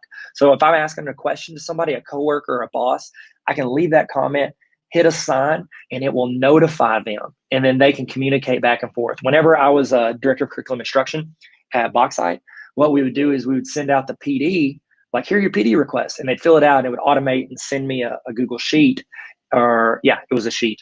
And so what it would do is I would go in and check their stuff to make sure they're good, and I would tag them on it. So I could actually have the conversation from their doc before I ever approved what they were doing. So it's going to ask if I want to share it with them. Yes, I want to give them comment access because I'd only given review access before. Another cool setting, watch this. In the upper right, I'm right now in editing mode, but I can click on this. Let me zoom in. See this? You can click this, and you can actually change that to editing or suggesting mode. Suggesting mode is incredible, especially if you're proofreading something for someone, or if, like, say you have, like, let's say you have your school's handbook and you're on the handbook committee, and your boss can share the whole handbook and then just change it to, wow, I am super, like the sun is entering the chat. Am I right, guys? And so whenever you're in there, you can actually make the changes. I can delete document. It's not going to actually delete it. It's going to make it as a recommendation. So I can change document. I can say talk forever. I can do, instead of point, I can do line or plane. That's a math joke. And so then whenever people are making those suggestions, I don't have to go in and go, oh, look at that, man, that is so bright. And I can go into the comments and just be like, oh, I need to go in and change it. And you're having to go change it. All the person has to do is click yes, the check mark for yes, and it'll make the change automatically, or X, it won't make the change. So boom. And so it makes it super easy. So this is a great way. If you have a handbook for the school, the principal can just share it with the people on the handbook committee, and they can go through and make the changes as suggestions. And then all they're doing is clicking check or X. I used to do this with my handbook when I was a principal. I would have the handbook, and throughout the year, instead of like putting a Post-it inside of the handbook, I would go in and make suggestions. And then at the end of the year, I would show that to the handbook committee, and then we just click check or X, and it was just way easier. So that's pretty much it, because I have to go to a meeting now. Thank you guys for joining me. I'm sorry that it looks like I'm on the surface of the sun. Look, I'm just gonna do this. Hey guys, what's up? Tyler here. Hey, what's up guys? Welcome back. Hey, it's Tyler here. I'm just gonna give you a little break. So if you need to go do something, you need to go use the restroom, get a snack, get something to eat, whatever, you can go do that. I was gonna chat with you about some stuff, give you some time to do that and check in, maybe say hi. If you want in the chat, let's do a little check-in. In the chat, how you feeling? Toss in your emoji of how you feeling right now. Let's do a little emoji checkup, if you will. So while you're doing that, I do want to give, you know what? I spent a lot of time writing this book, and I genuinely think this book is going to help you in your classroom. It's gonna inspire you more than anything. It's a read with me, and one of the things that I feel like I've never been the smartest dude in the room. I've never been, the most talented, but I'll say this, I was always been pretty approachable, I think. I've been approachable, and I think what this is, I've tried to be as relatable as possible. I'm talking about my experiences, things I've run into in the classroom, what I've learned as a teacher and as an administrator and as a student, what I learned. And so this is the Baller Teacher Playbook. If you're interested in checking this out, I recommend, of course I recommend, it's my book. It's not the best book on education, but I think it's good enough to help you in some way. It's got a lot of practical experience in it. I've got quotes. That's a do you boo-boo. I could have picked a better chapter. Here's one thing. I want to show you one thing that I did at the end of each chapter, because I know teachers. Okay, I put in practical application, I put in reflection, because we know reflection is important, even though we never have time to do it, but it's got spots for you to write that in, so this is something you can work on by yourself or with your team. But here's the part that I did, and this is legit just for teachers. I don't know if you can see that. I put in, at the end of each chapter, I have a section called TLDR. That's internet talk for too long, didn't read. So what that means is, let's say you've got a team meeting, okay? Because there's 18 chapters in here. That means you and your team, or you and your building, you can go through a chapter once a week. You meet on your planning period, spend 10 minutes talking about what you did, what you tried, what worked, what didn't work, stuff to help improve your class and improve your students. Every week you can do that. Have you ever done this? In the chat, be honest, you ready? Have you ever had a team meeting where you're supposed to read something and you're walking over to the meeting and you're like, oh no, I forgot to read the thing I'm supposed to read that we're gonna discuss for like 15 minutes. So you just try to chill and hopefully don't get called on or get called out for not reading it. At the end of each chapter, I have a section called TLDR, where in 2 to 5 bullet points, I summarize the chapter. So you could be walking to the meeting, you could read these 3 or 4 bullet points and be able to have a conversation about the entire chapter. There's stories in here, there's practical experience, there's ways that I messed up, ways that I failed, and then ways that I feel like I succeeded, and I'm just talking through what I learned from both of those. And I would love for you to learn and grow with me. So if you want to check out that book, it's on Amazon. I'll have a link on the screen if you want to get it. Link is in my bio. I link links everywhere to it. So Baller Teacher Playbook. I think it can help you in your classroom. Okay, we're about to get started. Kick back into it. Hopefully you're ready to roll, ready to go. And let's jump back in. Let's jump back in like Michael Phelps, okay? Well, does that work? Does that work? I mean, he jumps into the pool. That's what I was going for. I need to know more like high diver. High divers would have been better. I'll tell you this, we're gonna stick the landing like Carrie Strug. Y'all remember her? Carrie Strug, remember the Olympics? Georgia Olympics? Atlanta Olympics? Remember that? It's okay. It's a very narrow reference. All right, let's get started. Let's kick it off. Let's jump back in. Get your notes out. Get your screens pulled up. Get your coffee ready. Get your ice water, your sweet tea. If you're from Arkansas like me, you know you like that sweet tea. And we're about to kick it off. Here we go. Let's get back in it. Let's get back in it. I'll see you guys. All right, so those are kind of some of my thoughts, my quick looks at things that I use, ways I use docs outside of the norm, outside of just writing papers. And hopefully you learned something there. Next up, I've got Dr. Alexander, one of my good friends I met through Google Innovator, and she was one of the mentors there. And I am looking forward to you hearing her thoughts on some Google Docs for education. I don't know why I'm talking like this, so I'm going to stop talking like this. I'm going to let Dr. Alexander take over. Hi, everyone. It's Dr. Desiree Alexander. I am the founder, CEO of Educator Alexander Consulting, and I'm the regional director of North Louisiana for the Associated Professional Educators of Louisiana. And that's an educational nonprofit. I am happy to share one quick skill with you today. Let's get started, and hopefully you learn a lot. The big question that I want to answer in this video is, how do you take something that's tangible? How do you take stories and myths and worksheets and handouts and make them electronic without spending hours and hours and hours retyping? So I knew there had to be a way. So I started doing research. I used to teach ELA, and I used a lot of myths and short stories and books and handouts and tests and all of these things that were just wonderful, diverse resources, but they were all tangible. Well, of course, if we want to start using more electronics and technology in our classroom, if we want to start using Google Classroom and Schoology and Canvas and Microsoft Teams and all of these different Edmodo and all of these different LMSs, and we want that to be the delivery system, that means we're going to have these things in electronic versions.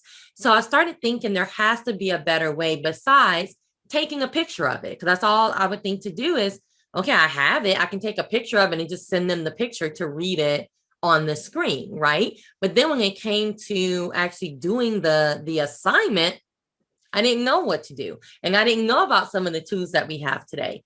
So did a little research and came up with OCR. Optical, like your eye, character recognition. So we're going to look at how you can take text and make it electronic without typing it yourself. Let's get started. Now, many different tech tools have OCR. I am thinking of Cami, I'm thinking of Microsoft Lens, I'm thinking of Google Keep. I'm going to show you OCR through Google Drive. So again, a lot of different tools, way more than what I just listed, have OCR, but I'm showing it to you through Google Drive, and you don't need to download anything. So you don't need an extension, you don't need an add-on, it's just part of Google Drive. So I'm going to give you the steps to doing OCR.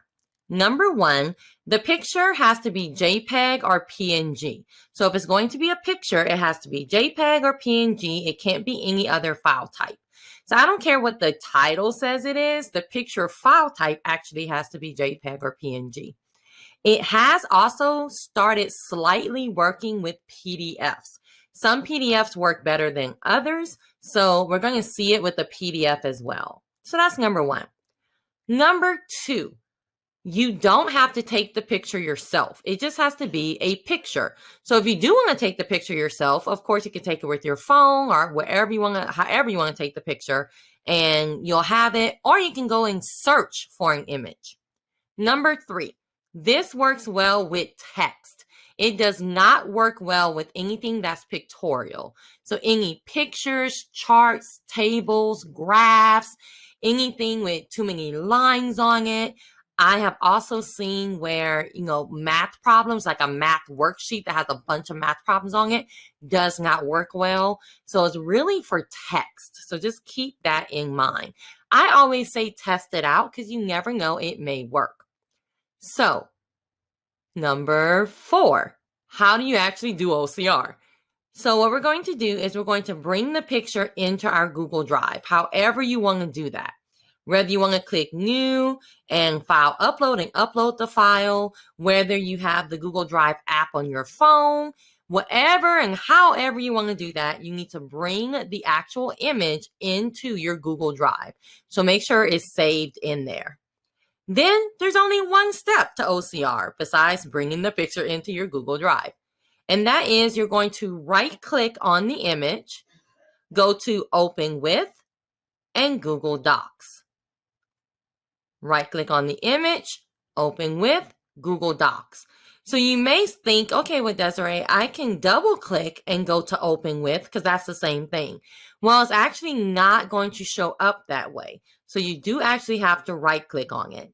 So I want to show you the 3 images I have. I have an image of the Most Dangerous Game Literary Analysis Test. And then these images I took myself. I have an image of some handwritten notes. You can see that some are in cursive, some are in print, some squiggly lines, some, scratch outs, kind of hard to read. So we want to see how Google does with that. And then we have a flyer. And I don't know if this is going to work because you see this big picture behind it. It has some lines. So this is when you just want to test it and see how it works. And I also have my PDF here that we're going to see how that works. So let's get started. Right click, Open With, Google Docs, let that settle. Right click, Open With, Google Docs, let that settle. Right click, Open With, Google Docs, and we're going to do the PDF. Right click, Open With, Google Docs.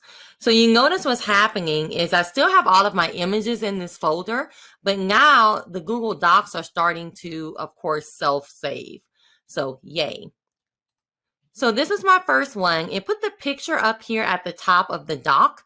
If I click this, I can just delete the picture if I don't want it anymore. But when I scroll down, it has typed all of the text for me. So I don't have to retype this handout. Now notice anything pictorial is missing. So the lines are now missing. And I also have to format it. But that's going to take 2 minutes where, retyping this may have taken 10 to 15. So to format it, I can hit Control A on my keyboard just to highlight everything. Then I can put everything in the same font. I can put everything in the same size. Probably want to go ahead and put everything in the same color. It may look a little weird. And so there you go. And now it's just a whole lot of pressing Enter, right? Or editing anything that I want to edit. So I also took this and now, instead of just kind of being set with whatever's on the page, now I can also edit it because these are just words now. So I can edit it. It's just a regular old Google Doc. So I can edit it the way I want to edit it. Next, I have the handwritten notes. So these are my handwritten notes. Of course, I still have to format it. So you see Google Forms, go to Google Drive, go to Google Drive. I think this person started writing question. And that became Questo because she squiggled it out. So there you go. It tried to read underneath. This where it kind of was scratched out. It tried to read it. If I click on it, it's like, do you mean answer? So it tried to do the best that it could with what it had. And then we have the flyer that I wasn't quite sure if it would work. And it worked just fine. It typed everything. So you see where this line was, earn equality and MED. That just kind of became paragraphs. So, you still have everything on here, but it's kind of all together. So it didn't know how to kind of separate it, if that makes sense. So earn equality, MED, and then you have the paragraphs that go underneath each title. So you'll definitely have to format it, but it is all here. So again, if I wanted to click this picture and delete it, I can. So I just wanted to show you that. And then when you get to the PDF, it doesn't, some PDFs look better than others. I will say that mine looks better than a lot of PDFs that I've seen, but always test it out. So now, I can come here and edit this. Of course, I can use the same Control A and make everything the same size and all that, just like we did in the other one. So this is my PDF and it worked pretty well. So that is OCR. If I click here, notice I now have the doc and I have the picture so I can, continue to keep whatever I want to keep and delete whatever I want to delete. Let me give you one quick tip if you're going to use OCR for things like tests, and I may want this to actually be a Google form. Well, there is an add-on. So you have to actually open up a Google Doc. It could be a blank Google Doc, and you will come to add-ons. They have one called Doc to Form. So you can click Get Add-ons, and you can simply search Doc to Form. Usually mine is, kind of at the top, but just in case it's not, you can just search Doc to Form. And when you click on it, it's going to say install. So you can click install. If you don't see install, then your district may have turned off you being able to download add-ons. And that way you'll just have to talk to your Google admin to see if they can release that for you. But the cool thing is once you download it, it's always going to be kind of right here under add-ons. And I can go to create doc from form. And then you have a couple of buttons here. Do you want to collect the usernames? Do you want to ask for name? And do you want to ask for teacher name? So you can decide which one of these you want to use. I'm just going to use all of them so you can see it. And then I can come here and highlight the question. I'm going to leave the number 1 alone, but I can use it if I wanted to. And I'm going to use selected text. So my question is here. I can only do certain question types. I can do short answer, which is text, paragraph, multiple choice, check boxes, and drop down, which is choose from a list. So then I have my answer choices if I want to do something like a multiple choice. And it says to add your answer choices, you want to separate them with semicolons. So I'm going to show you 2 ways that you can kind of quickly do this. So one way is, like they said, separate them using semicolons. So I'm going to just copy this because I want to keep this for later. So if I come here and put those semicolons, I do need to kind of delete all the spaces so it won't mess anything up. So semicolon, delete all the spaces. And I don't want those A, B, C, and D. Like you can keep that if you wanted to. I don't want it. There you go. I think I just messed something up, but oh, I did. I made a whole different answer choice. Let's not do that. And then come here and semicolon, and there you go. So I'm going to take off this in the beginning and make sure I'm going to take off this period. Now you can put the periods there if you want to. I'm just not. So then I can come here and I will have to copy this and paste it here. And then if I want to add another question, I would simply click add question. So I'm going to click create form and just act like, that's all the questions I want to use. And it's going to say success. So success, I'm done. This form is saved in my Google Drive, but of course I want to see it. So because I want to show it to you. So now it named the Google form the same name that the document was named, but it automatically turned on collecting email addresses because I checked that. It gave me a what is your name and who is your teacher because I checked that. If I don't check these, they won't be there. And then here's my awesome question already done for me. Yay! So what I'm going to do is just show you another tip. If I come here and duplicate, that's actually not what I want to do, but that's okay. So I'm going to delete all these answer choices.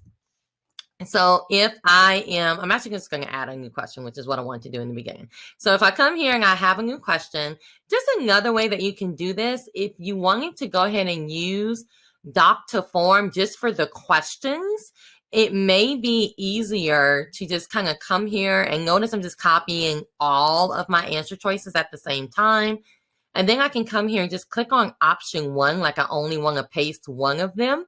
And when I paste, it's going to paste all of them. So that may be a little bit easier for you if you don't want to go the semicolon route. So that's completely up to you. And of course you can, delete the ABCD if you don't want that. But there you go. Just a very quick tip that you can kind of smash some of these tools together. So you can use OCR to do this part and then use doc to form to create that form. And you have the tip of copying and pasting your answer choices instead of using the semicolons. Yay! So this is a side tip for my iPhone users. If you use an iPhone and you use a newer iPhone, and you want to take a picture of, let's say, your handout to use for OCR, then just know that a lot of the newer iPhones have started taking a different file type.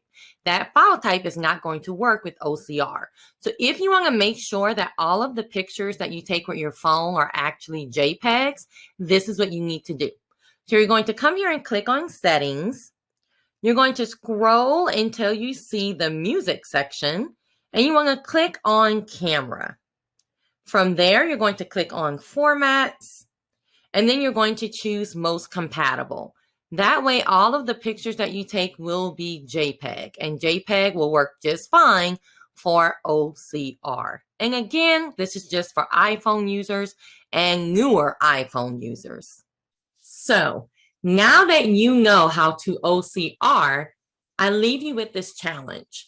What resources do you have that's in paper, that's tangible, that you can now make electronic, that can completely transform the way your students interact with that resource?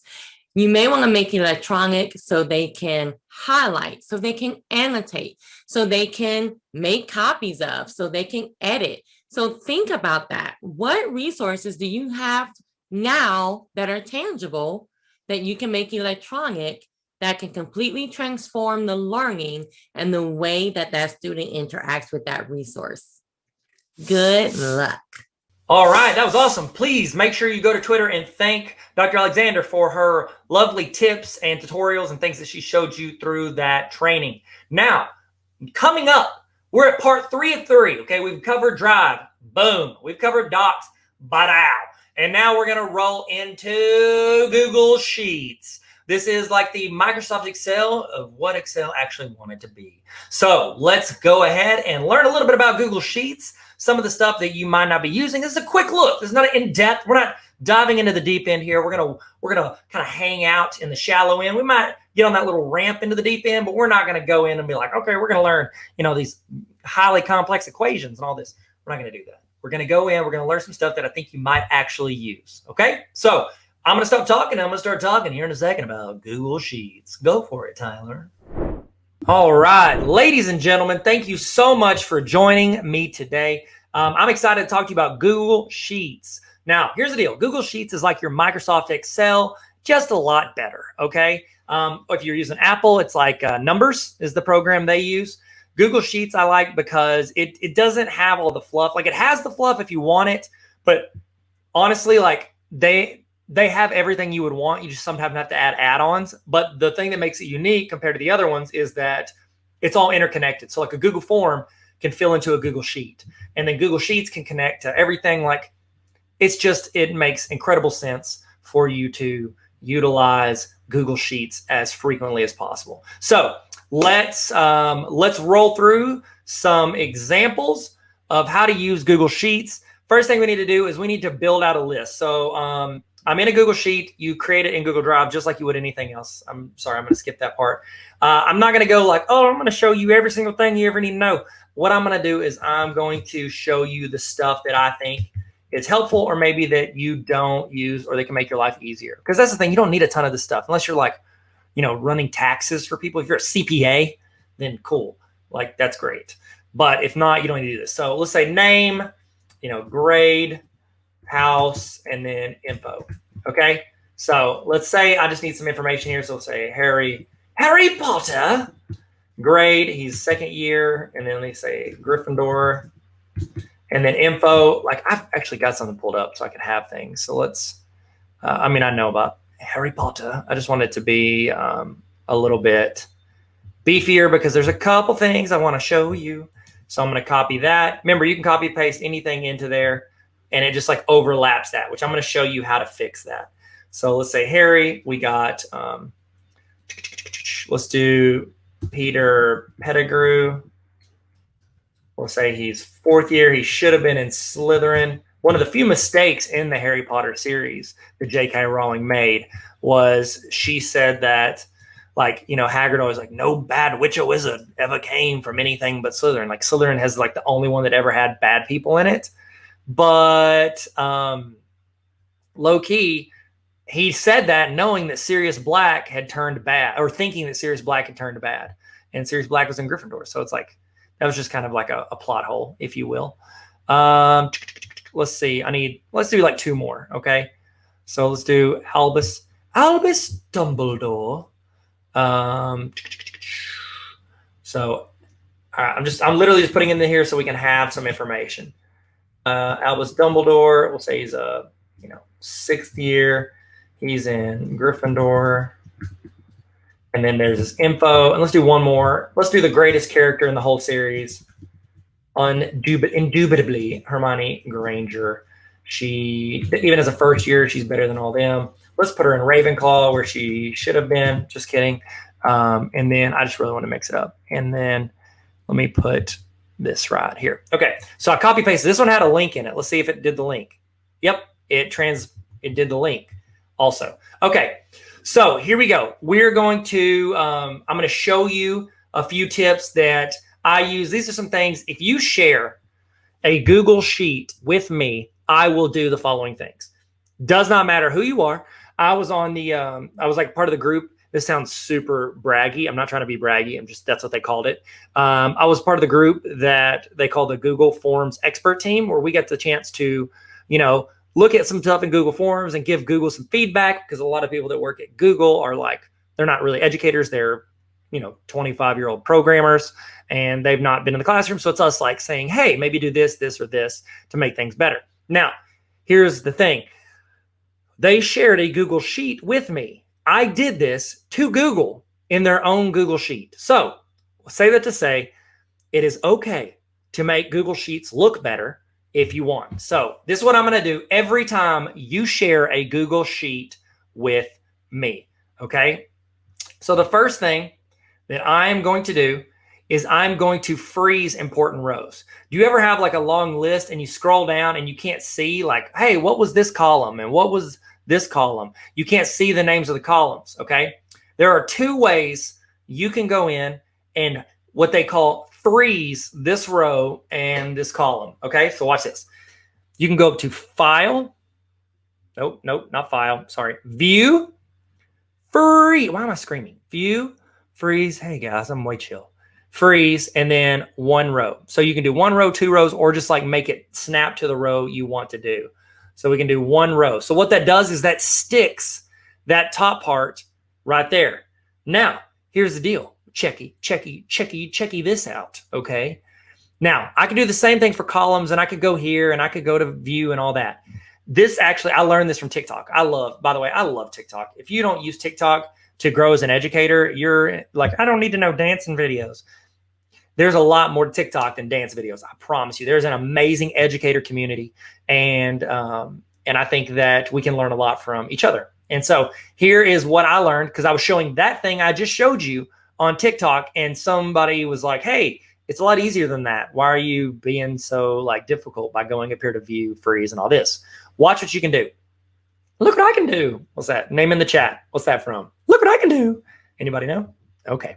So if I wanted to make like freeze a row or a column, right here at this like little box, do you see this box right here? Right here, there's like this darker line. Do you see that? I can just wait till I have a hand over it. I can click it and I can drag it out to freeze it wherever I want. So now I have frozen that column, and it is that easy. I can do the same thing here. I can click and drag that. I can freeze that column. I can freeze whatever I want. Look at this. Look at the magic. Oh my goodness. No wonder we're using Harry Potter examples, because this is magic. As they say on the street, ho, ho, it's magic. Yeah, a lot of people don't know that I have an amazing voice, and it's only because I've never shown anyone through any of my actions that I have a decent singing voice. Because I don't, but I'm still going to sing it every time. So I'm sorry about that. So what I'm going to do is I'm going to freeze that and freeze the column. And here's why. How many times have you like assigned something in Google Forms and it fills into a Google Sheet?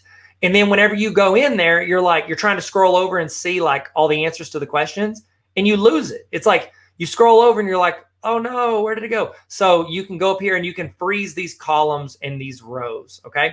That's a row and that's a column. I said it correctly. Okay. Just like in Excel, if you double click on this, it's going to snap it to like be level here. So I can do this. It should tighten this up. anytime you do that, it's going to tighten it up. So that's similar. A lot of them, like the little tips and tricks and things like here, they're consistent across Excel and Google Sheets. I'm not positive on this, but I'm almost certain that Google hired the person that created Excel and they said, hey, make this better. And they did. Okay. Now, the next thing, first thing I'm going to do is I'm going to freeze the row and the column if you share this with me. The next thing I'm going to do is I'm going to take this row right here and I'm going to select that. I'm going to click on the number on the left. You click on these numbers, you can, oh no, that's not what I want to do. Get out of here. Oh my goodness. Oh no, Mayday. Okay. I'm going to click on the number so it selects the whole row. Then what I'm going to do is I'm probably going to say this is bold. If I could be so bold, I'm going to do that. Then what I'm going to do is I'm actually going to make this a different color. I like to delineate my header from the rest. I just like for that to pop out a little bit. I like the colors. It's pleasing to my eyes. Blue and yellow are safe bets if you want to do that. So I highly recommend making that blue and yellow. Black, it's like black and yellow, black and yellow. Remember that? Nope. Okay. So now the reason I copy pasted all this info in here is because I wanted to show you this next thing I'm about to show you. So what you can do, I can click up here in this little, see the blank spot between like the A1 steak sauce. So there's a little blank spot. You can hit right there and it selects everything. Okay. If you do that, that allows you to go in and you can change your font. Like I'm a big fan of Montserrat. I can't say it correctly. I like it. I can do all these things. Now, here's the next thing. If you'll notice here, like see this, where I copy pasted this information in here, it like ran over this column. Like that's ridiculous. Like that's just rude. Like these columns didn't ask for that type of treatment. So what I'm going to do is I'm going to click on this column and I want to show you something up here that you can use that I think is super helpful. I don't see it because it looks like we've run out of room in the toolbar. So I'm going to click this slender snowman taking a nap. I'm going to click on that. And then I'm going to go to this right here. That is my text wrapping option. What this does is this option, let me see. This option right here, this allows you to choose how your text fits within a cell, okay? So by selecting that column, it's going to apply this to every cell in that column, okay? So my first option is if I wanted to, I can make it to where it just runs over the columns to the right, okay? That's what's already happening. Now, the next thing I can do is I can clip it. I do this one a lot, mainly because I don't like, I like for my rows to all be the same height, and I don't really need to read all that information right there. I'll click on it and I can read it, so I'll just do this. See what it does? So it chops it off. Now, you're thinking, oh no, Tyler, it deleted everything. No, it did not delete everything because when you double click on it, you get all your information back, okay? So that one is clipped. That one's a good one. A lot of times I'll click this and I'll just apply that to all of it. Boom, see this? So now every single cell, it stays clean. All of these are equidistant, if you will, on all of these rows. Now, another option you could do, under that same little guy right here, you can click that, and this one's a game changer. I legitimately, when I was a principal, I was like, this is super annoying. I can't read all of it or it runs over. It was just super annoying. So I had to Google this and I found this and I was like, oh, I mean, I should have known this. I was getting used to Google. So sorry. Give me time to learn. This is the wrap feature. What this is going to do, it is now going to wrap that text inside of that cell, which means it'll create new lines. Now, look, I had a pretty tight column right here. So look how like, that's ridiculous. That looks disgusting. But if I expand this out, it's going to come down and it's going to be a little more manageable. So I can do this right here. See, there we go. Now we're cooking. Now we're cooking. So now I can read everything inside of that cell because I have done the wrap feature. I'll do it again. Click on the column. Click that ant with no legs. I'm going to click text wrapping and I'm going to wrap that. Okay. You know, I could wrap it. Still same old G. I've just been low key, hated on by most of you people with no cars and no keys. So what I'm going to do is I'm going to take that. Now, that's another tip, another hack. Again, a lot of times I just do clip because I don't need to read the whole thing. I want all of it's more important for me to have my rows all the same. All right. Now, here's another thing. Do you ever like scroll over and you get lost in this like sea of blank cells? Okay. It's like, what is this? Dragon Ball Z. And this is Android 18 and 19 creating too many cells. That joke is for a very narrow audience. If you understand that reference, please tell me in the chat. I would appreciate it. So here's the deal. I don't like all this extra space. I think it's wasted space. And here's one of the things I love that Google Sheets does. Okay, so stay with me here. I'm going to try to walk you through this. If you've got a screen pulled up and you're doing this with me, awesome. If not, totes cool. Totes get it. Okay. So what I'm going to do is I'm going to click on this column right here. I'm going to click on that column right there. This column is a column that I'm not utilizing. Okay. It's a blank column. I want to get rid of it. So I'm going to select that column and then I'm going to let go. Then I'm going to scroll all the way to the right and I'm going to hold the shift button. So I'm not touching anything. I selected the one column. I'm going to hold shift and then I'm going to select this last column. When you do that, when you select something, let go, hold shift and select the next thing, it highlights everything in between there. Okay. So I've highlighted all of this. So if I scroll over, I'm not holding anything. I'm just scrolling over. I have highlighted every column to the right of my information. Now I can go up and hover over one of those columns and I can right click on it. Then I'm going to be able to hit delete columns. Okay. Boom. Watch this. Easy. Now I cannot scroll to the right because I've deleted all of those unnecessary columns. You could do the same thing as you scroll down. So like say I want to leave like a few of them for options and then I'm going to scroll all the way down. By the way, they go down to like 1,000 as the default, which is absolute insanity. Google, I don't understand that. Like stop at 200. So I'm going to hold shift, select, and then I'm going to delete these rows. Now look what I've done. I have tightened up this information to where I can now utilize, I'm not wasting all that space. I'm not worried about scrolling off into the abyss. I have that space and I've gotten it back. Okay. So there you go. That is the basics of what I do. If you share a Google Sheet with me, I will do those things. I don't care who you are. I don't care your level of, I don't care about your level of, I don't know, what expertise. I don't care who you are in this world. If you share a Google Sheet with me and I have editing capabilities, I will do those things that I just did. Okay. That's just fair warning. That's Tyler's fair warning. You cannot get mad at me. I'm going to straighten that up. There we go. So now we've done this. Awesome. Okay. So let me show you a couple more things within Google Sheets that I think are super helpful. Now, one thing you can do is you can get quick graphs and charts. So if I select this column right here and I want to get a quick graph of like this information, I can go down to the bottom right. There's this explore option. I can click on that and what it's going to do, it is going to gather data automatically for me. Now, I don't do this a ton. I don't play with this.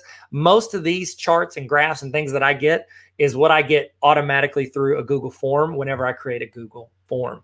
Okay. Oh, it went away. Come back, little buddy. There we go. So I can go here and look what it's done. It's built this for me. It built this bar graph with 2 Gryffindor, 1 Slytherin, 1 Ravenclaw. It's done this, count of the house. So if you're, think of it this way. If you say you assign something in Google Forms and it fills into a Google Sheet, okay? Yes, you're going to get that information automatically. And these little charts show up automatically in Google Forms. But if you wanted it to look different than that chart, you could come over here into Google Sheets and you could just select that column and it's going to pull that automatically for you. So I could go up here, I could do this, and watch what I can do. I can click this. And I can add this. Actually, I'm sorry. I'm going to scroll over here, hit that, and it's going to insert that chart into my information. Now, I just got done making this super unmanageable because I got rid of all that stuff. But if I had more room, this would be a great spot. Count of house. Okay, this looks super ugly now, but it's an option. I'm going to delete it because now I don't like the way that looks. But that's an option to throw in those graphs, anything like that. Oh, Dina had a great question. How do you add a column or a row back if you delete them? So fantastic question. It's a lot easier to add in new rows than it is new columns. So let me show you how that happens. So let's start with the column. What you would do is you would click on like the top part, click up here, and I'm going to right click on this column. Then I'm going to go down to insert one left or one right.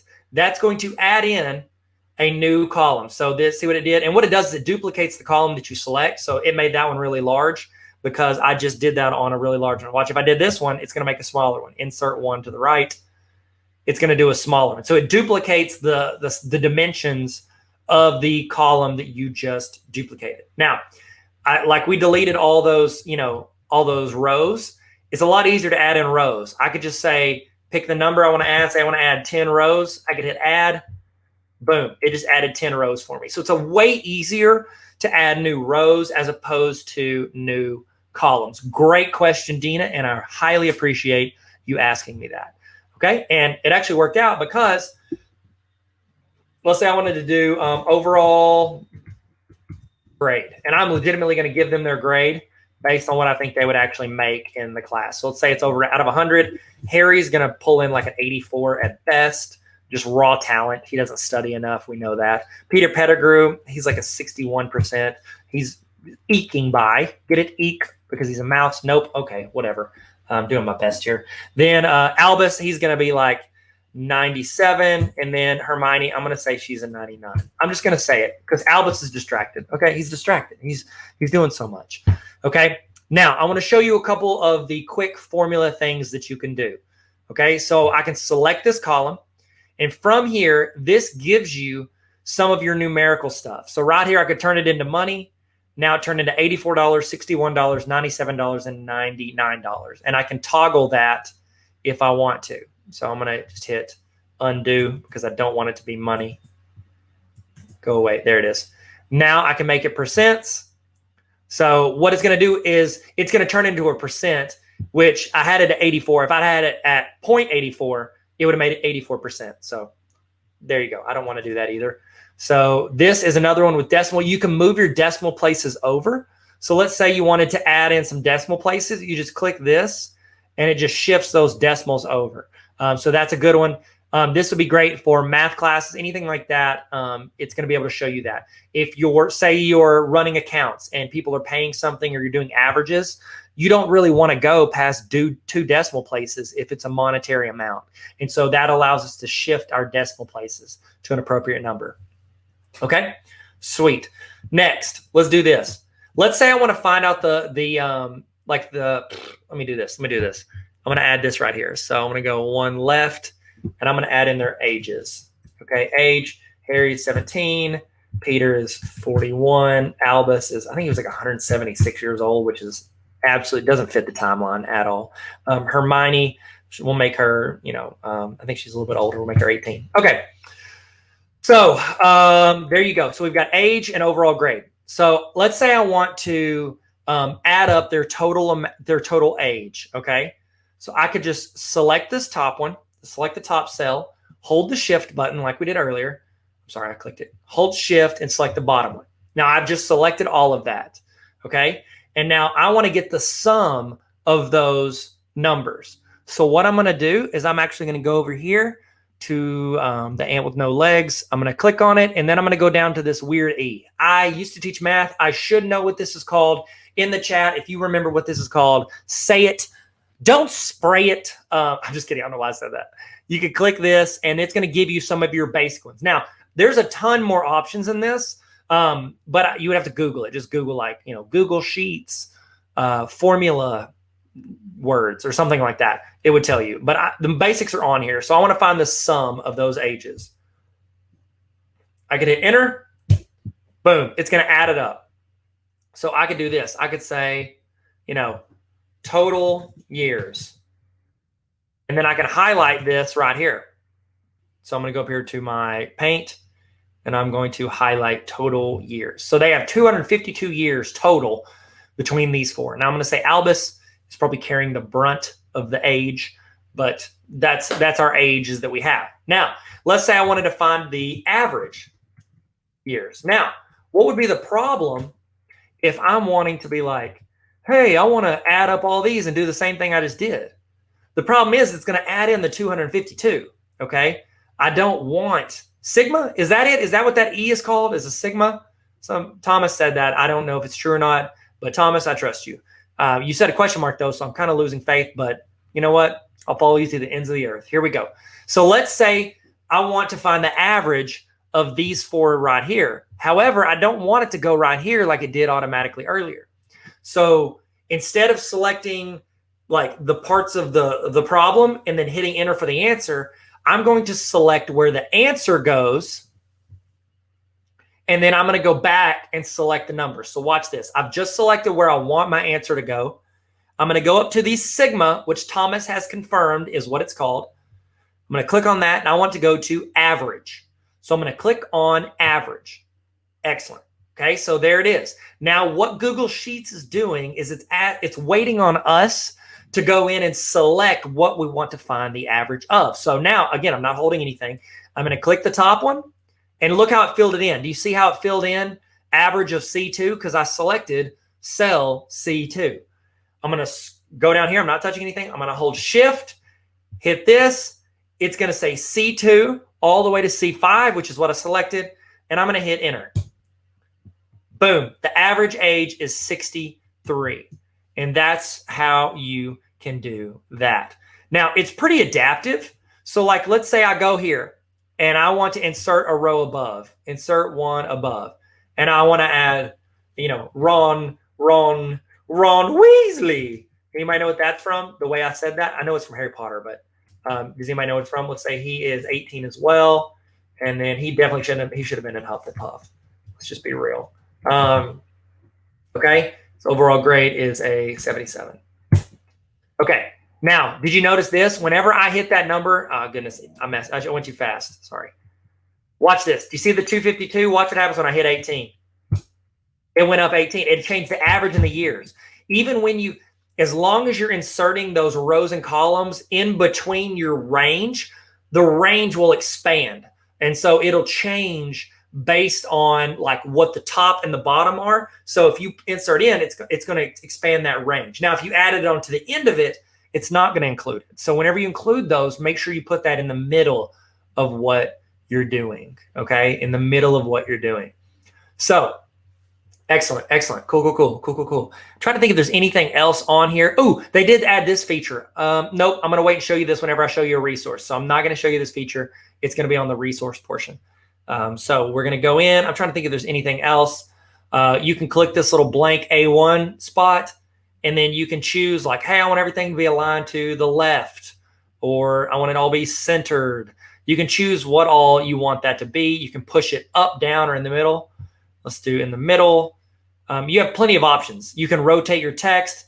This whole toolbar is very similar to the toolbars that I covered in the Google Slides tutorials. So one of the things that I use this for is you can do the similar thing that you do with Docs, where you can right click and you can add a comment.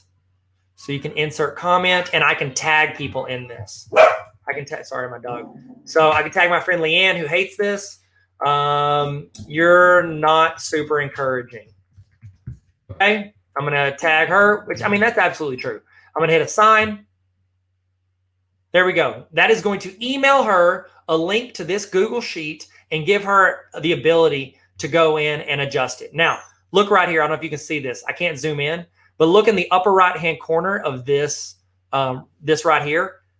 It is going to have this like little yellow label on there. It's a little yellow bookmark in that corner. That means there is a comment or a note there.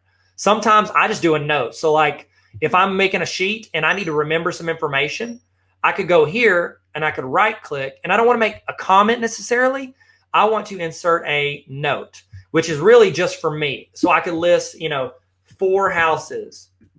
I could say, Gryffindor, Hufflepuff, Slytherin, and Ravenclaw.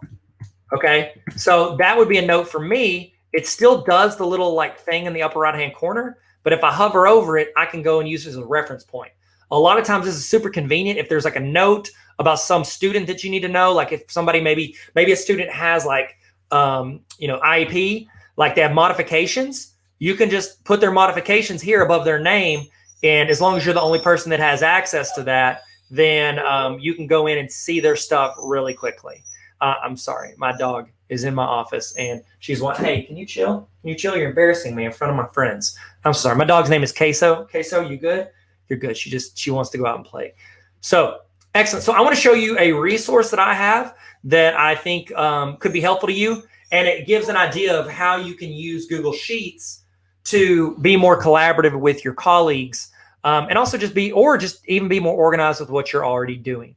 So we're going to go to tarveracademy.com/resources, and I'm going to put that on the screen so you can see it.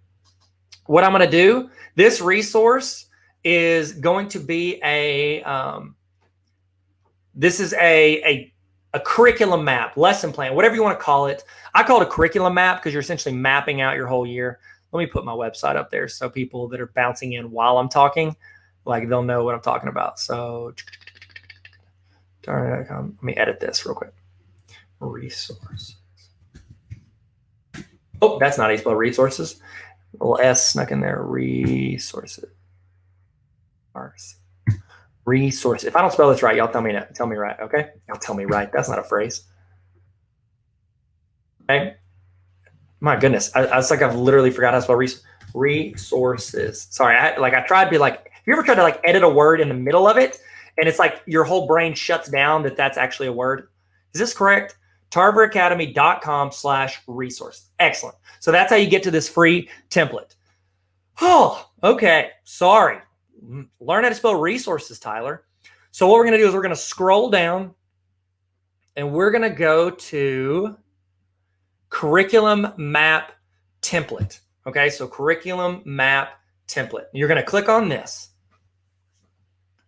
And what it's going to do is it's going to request that you make a copy of that resource. Now, if you're thinking to yourself, Tyler, I wish I knew how to automatically make a copy of it.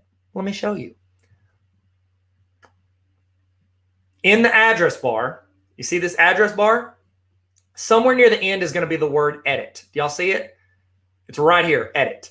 So I'm going to highlight from the E to the end of the address, and I'm going to delete it. And I'm going to write the word copy. Now I'm going to select that link. Now, when I use that link where I've replaced edit and everything to the right with copy, now when I share that link with somebody, it's going to force them to make a copy of it. So this curriculum map, say you build an amazing curriculum map throughout the year, and then you get a new teacher and they're like, oh, how can I have that curriculum map? And you don't really want to give them access to it because they might mess it up. Okay, let's be real. They probably will mess it up. Not because they're not good. It's because they're kind of careless with the Googles.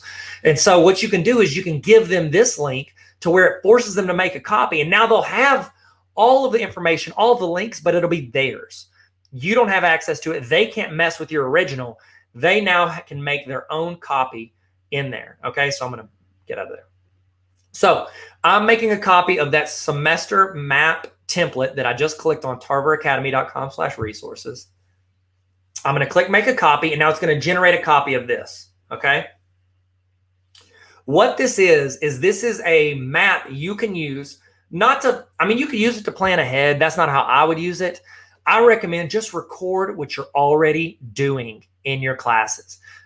This is one that I incorporated whenever I became director of curriculum instruction.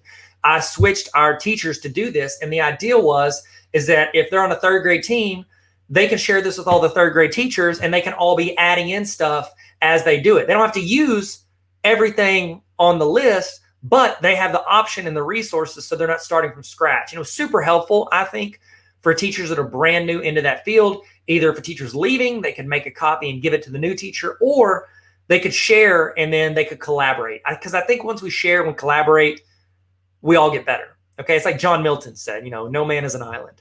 Okay, let me make this a little smaller so you guys can see the whole page. Okay, so here's the idea, is that you would use this, and at the end of the day, you would go in and you would record what you just did. So let's say my course is geometry. Oh, that's a nice one. Geometry. Y'all think I can't spell. Let's say it's week 1, because here at the bottom I have all the tabs that I've created. So I think I've got it up to 36 weeks. So that's a full year, I would assume. Grades, let's say 9th and 10th. Okay. So school lesson plan, I changed that to Mr. Tarver's lesson plan.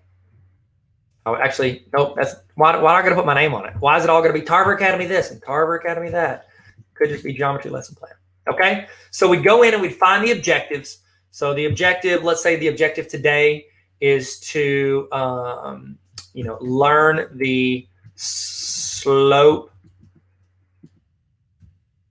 formula and slope intercept formula. That's our goal for the day. All right. Then we would go and put the standards. And I'll be honest with you guys, if I'm just telling you like a little user hack, what I would do is I would go into Google. I would type this. I would say Arkansas, because I'm in Arkansas. You put your state. Arkansas State Standards. I could go in. I could click this. It's grade 8. That's not right. Actually, here it is. Boom. I could click on this, and then I could just go copy paste the stuff. Like, let's pretend this was it. I don't think that's it, but actually, I think you can search. Command F lets you search. Yes. Okay, so let's do slope. So if you're in Chrome and you hit Command F, it'll automatically search that page. So we can just do, let's say it was these two. I select them, copy, X out of this. I can double click in here, paste. So I've got my standards. Just that easy, man. That used to be the thing that would like annoy me the most, is trying to go in and find those because I didn't know them. But really, it's just about knowing what document to like Command F and search through. Which a Mac is Command F. If you're on a Chromebook or a PC, it's probably Control F. Okay. Materials and resources. This is where I would link to what I'm using for this class. So let's say I was using, presentation. Sorry, I'm going to click in there, presentation. Now, this is something they've added. Used to, one of the things that annoyed me about this is that you couldn't actually, you could always do this, but you couldn't do the second thing I'm going to show you. So if you want to go, like if I hit enter or return, it's going to go to the next cell. I don't want to do that. I want to do it all in this one cell. These are all my resources. I can hold on a Mac, it's Command. On a Chromebook or a PC, it's probably Control. So I Command, and then I'm going to hit return. It's going to stay inside that cell, but it's going to go to a new line. So presentation, video 1. Oh, I hit return, not Command return. And then I could do video 2. And then I could do, example problem video. Okay. Now you're thinking that's great, but you didn't link to anything. This is what I would do. I would roll up into my presentation, which let's just pretend that, let's pretend I have I don't have a slope presentation, but I could search presentations.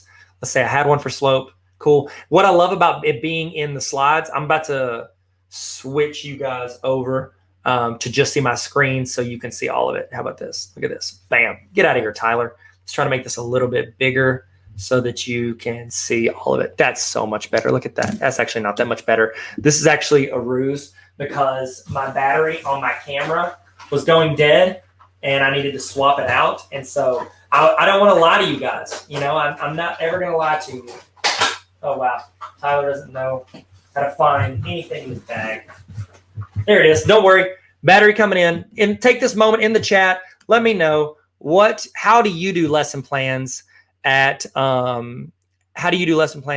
your school? Okay. Thomas had a question, said, when making the template, you could make a sheet of the standards, then do a drop-down list. Then your teachers can only choose from the list. That is a phenomenal idea, Thomas. And I'm going to show them how to do that as we go. So let's say, I'm sorry, this is a bunch of, because I'm doing here we go. We're going to take this. Let's say this was my slope presentation. I can right click on it and I can say get link. And then I'm going to copy the link. Now this one's restricted. Now, if you're sharing this with your group, that means they're not going to have access to it. So I'm going to say you can do it with your, like I'm on my Tarver Academy account. You could do it with your school account. I'm going to do anyone with the link that just makes it easier, to be honest with you. And people can't just get the link. Okay, you have to give it to them. This makes it easier for you and anybody else. So now I'm going to click back in here. I want to highlight that word. I'm going to do Command K because I'm on a Mac. You can do Control K. Now look, here's the cool thing. I didn't do this. Man, I should have done this. Paste, hit apply.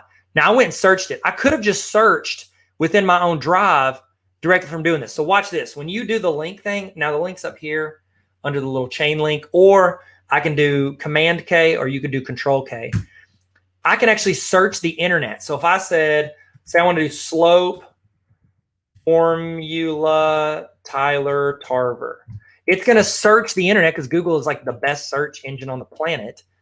And I can find it straight from YouTube. And there it is. Apply.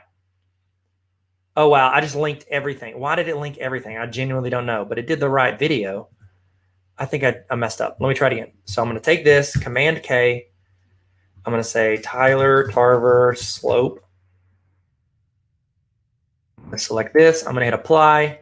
Let's see if it messes up. Nope, did it right that time. Okay, so what you can do is you can go put links to every single one of your resources directly in there. So that's super helpful. In class strategy / instruction, we could say that shared a blank Google slide with the students, and they filled it in, then presented the lesson. That's actually one of my favorite strategies for teaching. And then you could actually link to the Google slide. So like I could select this, I could do Command K. I could say, Google slide. I don't know why I searched Google slide, but I could do there. Hit apply. Boom. I put the link directly in there. And then I could do resources. This is material. I don't know why I put resources twice. I'm going to delete that. That's ridiculous. What was I thinking? All right, reflection. Now, here's the thing. Most people, they're going to bypass reflection because it's like we don't have time. We don't have a lot of time. I recommend one sentence or less. Lesson ran a little long. Need to trim some time. You are literally, this is one of the most important things you fill out, because what you're doing is you're writing a note to yourself 364 days from now for whenever you're reviewing this and you're about to give this presentation, this video, and all this stuff. And you could go in and be like, hey, this ran a little long. I need to correct it. I need to extend it, or I need to trim stuff out of it. So be very careful to not bypass the reflection portion, because what you're doing is you're giving yourself a co-teacher, which is you from the past. And you're the best teacher. So why would you not want to be your own co-teacher?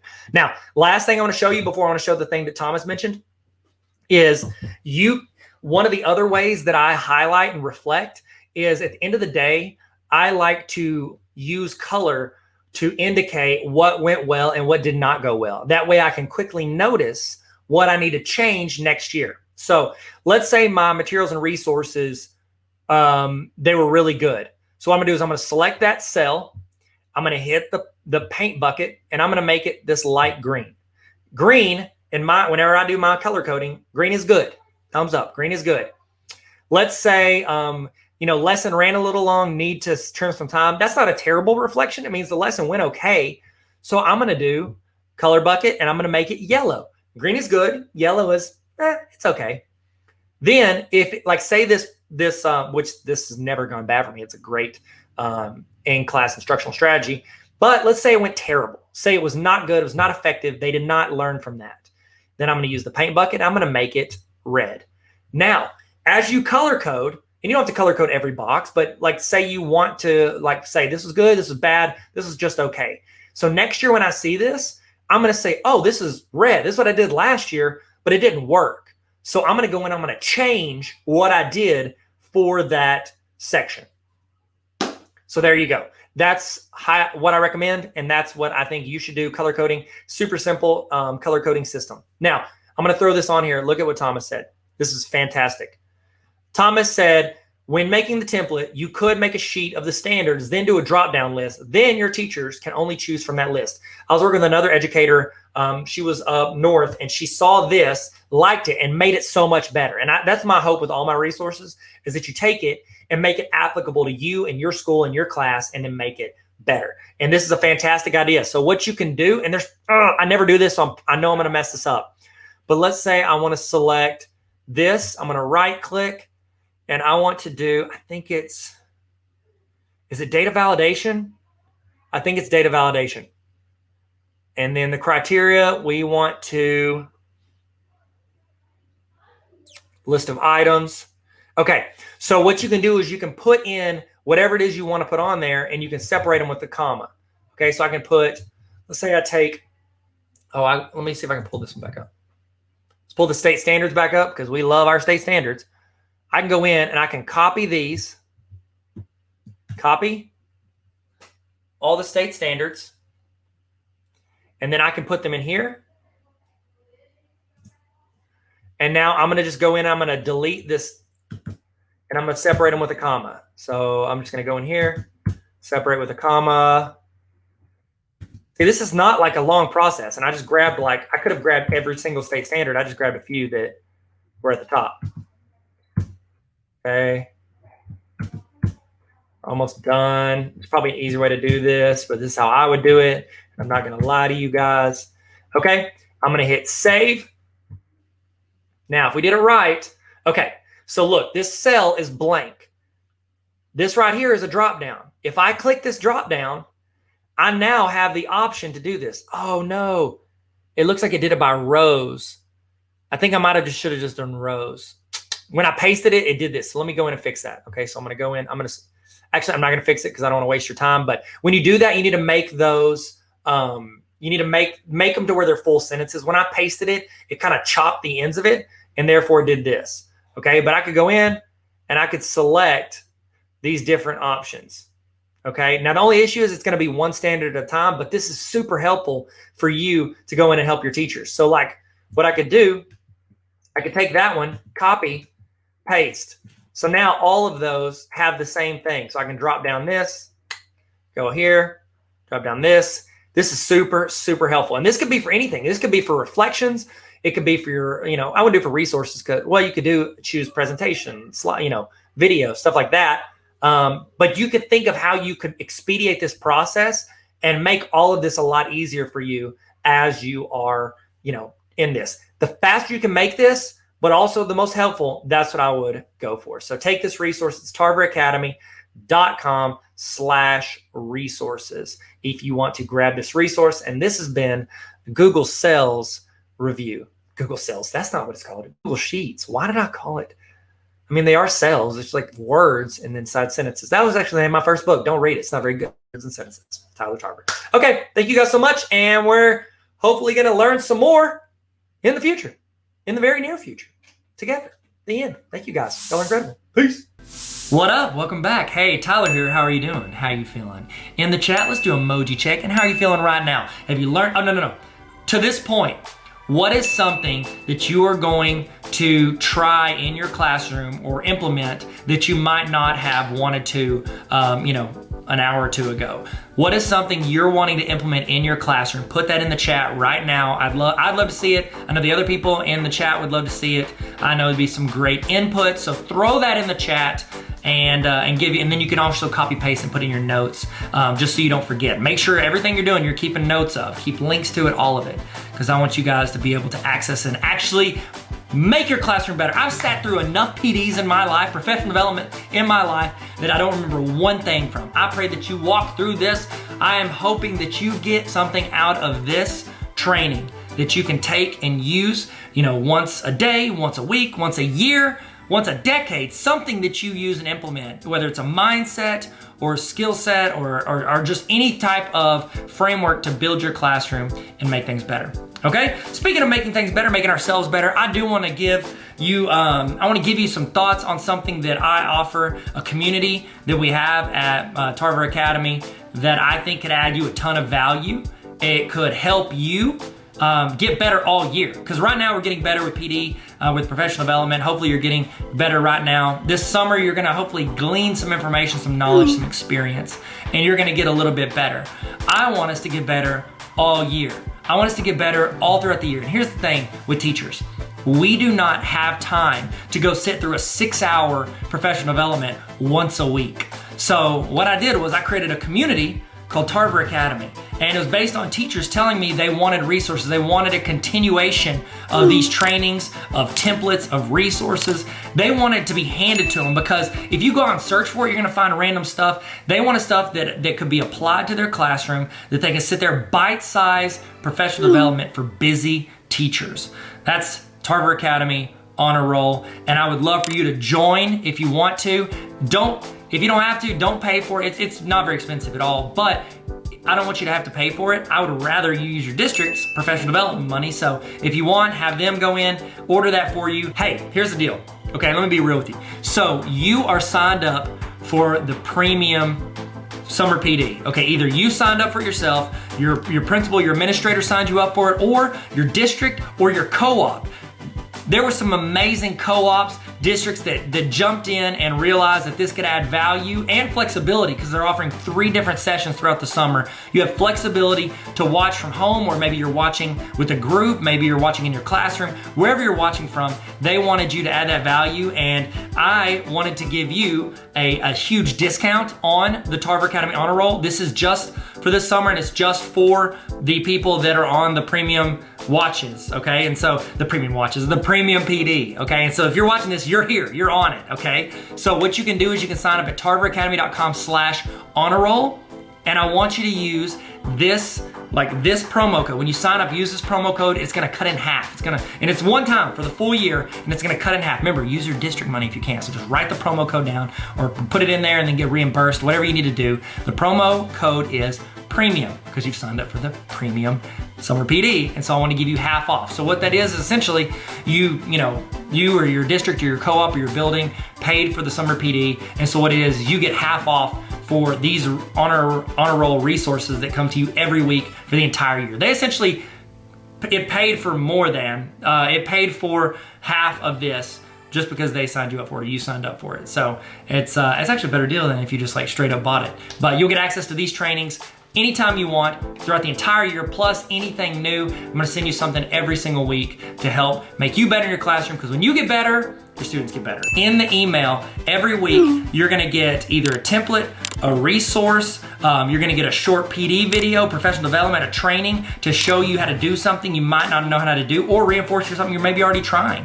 You're gonna get something that makes you better every week, plus some quick tips, links to some other things, and also you can ask me questions. I have a mailbag where you get to ask questions, and that's the list I'm gonna pick from first. I wanna help you guys. If I don't know how to do it, I'll do the research for you. You're like, oh, I really wish I had a digital interactive notebook. Guess what I'll do? I'll go in and I'll build digital interactive notebooks, and I'll give you the template. You don't have to pay teachers. You don't have to go in and throw the money at anything. I wanna just hand it to you, and I wanna do trainings for you to help you. So if you wanna join that community, I think it's super helpful, and it's essentially where I become the tech facilitator for you. It's Netflix for teacher resources, and I would love for you to join and jump on that. So if you want, go there. It's tarveracademy.com/honor roll, and you can sign up for that.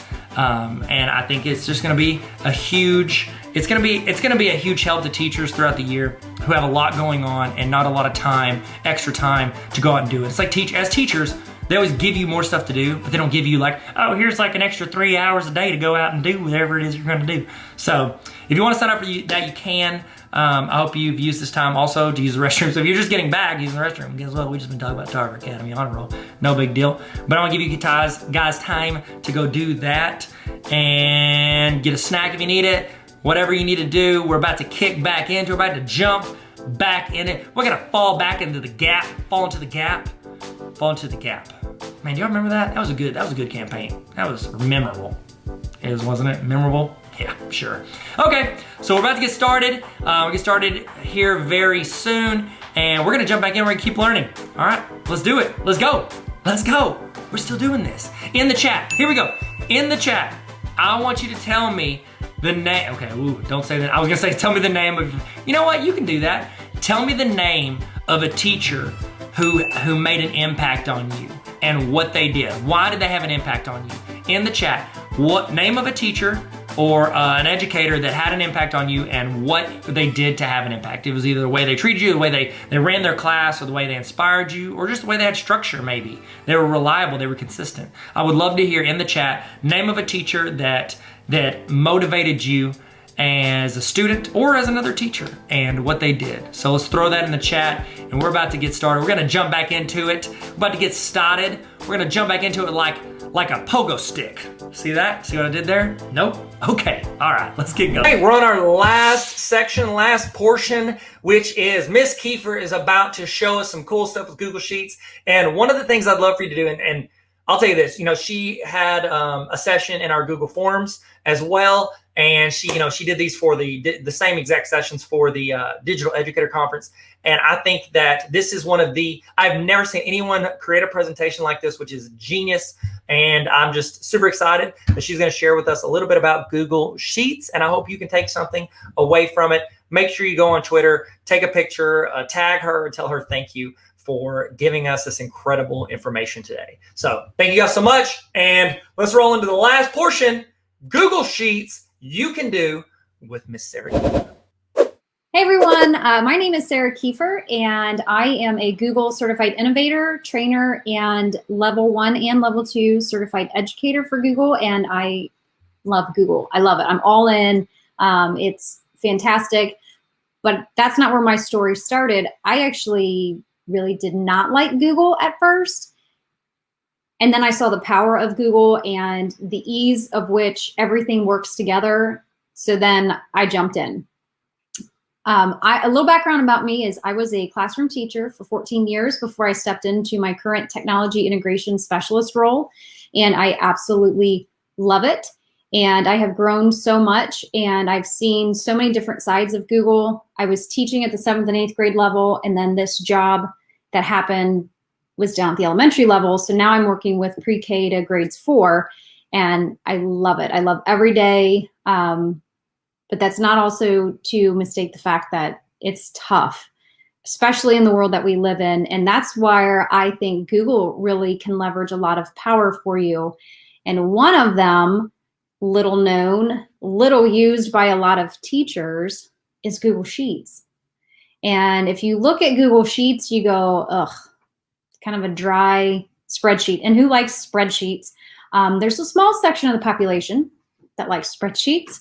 I can't say that I was a huge fan of spreadsheets. And then I started looking at Google Sheets in a different way. So if you stop and you look at Google Sheets and you say all it is a spreadsheet, go ahead, wipe your hands and you're done. But today I want to show you how spreadsheets are not as boring or as limited as you might think that they are. And actually, I think there's a tremendous amount of power with what you can do in your classroom with your students in Google Sheets. But to start it off, we all have to kind of have this common vocabulary, correct? So I actually have this whole entire presentation about Google Sheets on a Google Sheet, which I know is not your typical presentation. So that's the first thing that I want to show you is I did my whole presentation for this on a Google Sheet. So just check it out. Giant picture right here. How many of you didn't even think you could insert a picture? That's right, I did. Coloring in the squares, putting in links and naming tabs down here at the bottom. You can go a long way with Google Sheets. So the first tab that I have here is to get us with the common vocabulary. There's a lot of vocabulary, and what I say about all of the different Google products is if you can really kind of master this toolbar up here, get used to it in one, understand different icons and what gives you more options, you're going to understand the toolbar across all of the G Suite. So keep that in mind as you go through and you learn various different pieces to these toolbars. It's not identical in all of the tools, but it's very, very similar. So it's a very comfortable feeling up here. So what I did was I used a sheet to provide some vocabulary. Think about this, language arts teachers, math teachers, science teachers, social studies teachers. You could generate a sheet, create a sheet for your students, or have them create it. And one column easily becomes words. One column becomes the definitions. Maybe a third column could be a picture or a link to something else. Think how awesome that would be to have your students all working together in one sheet and have it somewhat organized. Because once you have them in there, use the columns to alphabetize, put things in order, timestamp them. It's really, truly start thinking about using a sheet, not for data capturing purposes, but for your classroom purposes. There's a lot of vocabulary that's specific to sheets that you don't necessarily find in other Google applications. So when you scroll through and you look at these different words, know that some of them are going to be things specific to sheets. And some of them are things that are pretty awesome about sheets. I personally love when I realized that I could combine. If you look at this cell right here, I have 2 cells combined because I wanted the picture bigger, but I also still needed the smaller space for the text. So being able to merge cells is awesome. And as you keep going, outlining different things, you're highlighting, you're drawing people's attention to it. It can be done in Google Sheets, and it doesn't just have to be your traditional highlighter type. Down here in this section, I broke out some of the icons that you'll find on the toolbar just to give you a better understanding and a better look at what each of those icons are all about. The second thing I'd like to show you about Google Sheets is various formatting and formulas. And what I designed this sheet to do, again, think about in your particular content or with your particular students, you could design a task, putting them in order so you give your students some structure, and then some instructions over here on the other side. On this one, I have it broken down into 2 areas. Formatting is on the left and formulas is more in the center of the sheet. But I've got 8 tasks for the people who would like to go through and do this. I've even linked into some help topics. On the left side, the formatting side, I have 11 tasks. Think about a checklist for your students, a way to help your students stay organized. Do one thing and then do another thing. Google Sheets is great for that. Skipping over to finding my tab 3, data. Who doesn't have data these days? Everyone has data. You have data probably coming out of your ears, out the wazoo. Like it's just data, data, data everywhere you got, right? So here are some tasks designed to help you do something in Sheets with your data. It doesn't just have to sit there. Creating new tabs, setting up a checklist, deciding all of your column headers. This is meant to get you kind of involved in the creation, the customization of a Google Sheet. There's so much that can be done. And again, don't stop and say, well, this is my job as a teacher. These are things that your students can do. These are probably things that your students should do. How about balancing a bank book? If you teach any of the social studies or the economics, having some sort of financial literacy is probably part of your content area somewhere. Balancing bank books, math, adding, subtracting, creating formulas. Let the sheet do some of that work, but you've got to understand how that works to put it into your sheet. Next up is how could you use Sheets in other ways? So here again, I've got it designed out as tasks. So typing numbers. I'll give you a little insight. Ready? A little heads up, a little excitement here. If I typed in a number, let's see what happens. Doesn't just say that number, does it? I told the sheet to type or to create the cell blue when I typed in a 6. Conditional formatting. It's a fantastic use of using the cells in Sheets. Type in a 2, it's a different color. Kind of a little intro coding, if you will. Flippity is an awesome resource if you are a Sheets person or if you are a classroom teacher or a student. I love telling teachers, hey, check out flippity.net. It's phenomenal. This guy, Steve Fortna, has created all of these different tools based off of a Google Sheet. It's pretty impressive. I have my own, I have a 5th grader and a 3rd grader, and I have them using one of Steve's tools to make flashcards for review, or for my 3rd grader to practice her spelling words. And she loves it. It's kind of gamified in a way, and it's all built from a Google Sheet. Of course, Google's digital applied digital skills, can't say enough about that. That's, you know, ready to go lessons in a tremendous amount of different areas that you could utilize. Pixel art, it's kind of what I was getting to up in here with changing the colors of the cells. Pixel art, I've got a few resources linked on here. And then curation, sheets are perfect. Kind of like I alluded to earlier, where you could have people, dates, facts, locations in one column, and then you could have the descriptions. Think about having your kids then justifying why did you pick this person? Why is this person important in this segment of history? Why did this scientist get written down in any of our science books? Like, what was their impact?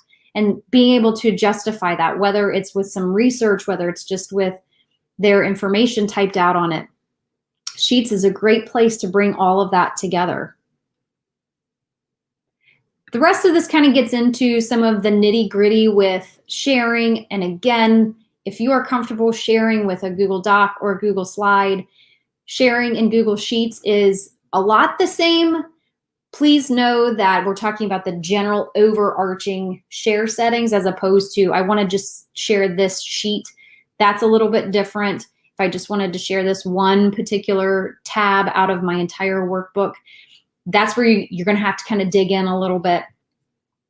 And then, of course, I always wrap up with a myriad of various resources. Google always provides some pretty awesome resources from themselves. And then Ben Collins is, I call him the Sheets Wizard, because he just knows so much and he's just constantly putting out awesome new content. If you don't follow him, I really suggest that you do. Eric Kurtz is another amazing educator and does awesome things with Google Sheets. I've written a lot on my blog, Tech You Can Do, about Google Sheets. And keep in mind, a lot of my adventures are with my K4 age group. So I'm not talking that you have to have a huge background with technology or school or anything. I'm working with the littlest ones. They can do it. They 100% can do it. I'm a heavy Wakelet user. So I have a Sheets Wakelet where I just collect tips and tricks and different resources that you can go into, constantly building on that. And then, of course, there's other items from Google that will always help you out with Google Sheets.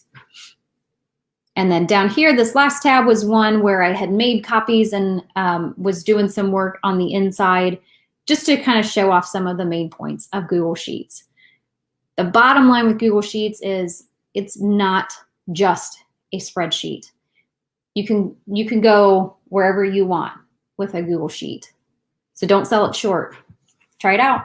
If I want to throw a question at you, if you don't mind, Sure. I would love to know, I'm going to share this. There we go. I would love to know, what is something that you see K through fourth grade? Because I feel like, especially with like sheets, slides, a lot of the younger grades feel like, well, my kids, I'm trying to teach them how to read, much less do some of this stuff. And I mean, my tip for that is always, my kids, when they want to search YouTube, they just hit the voice thing and they say it. Like, they'll do video games, just tap the voice and talk. So I always say that. But what are some things that you see specifically with Google Sheets that you see some of your K through 6 teachers doing that you think is really good, like either daily or weekly?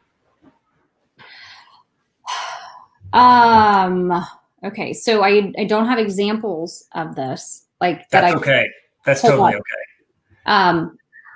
In my third grade, they're very big on using sheets either populated from a Google form. They do surveys, and then obviously the Google form populates your Google Sheet.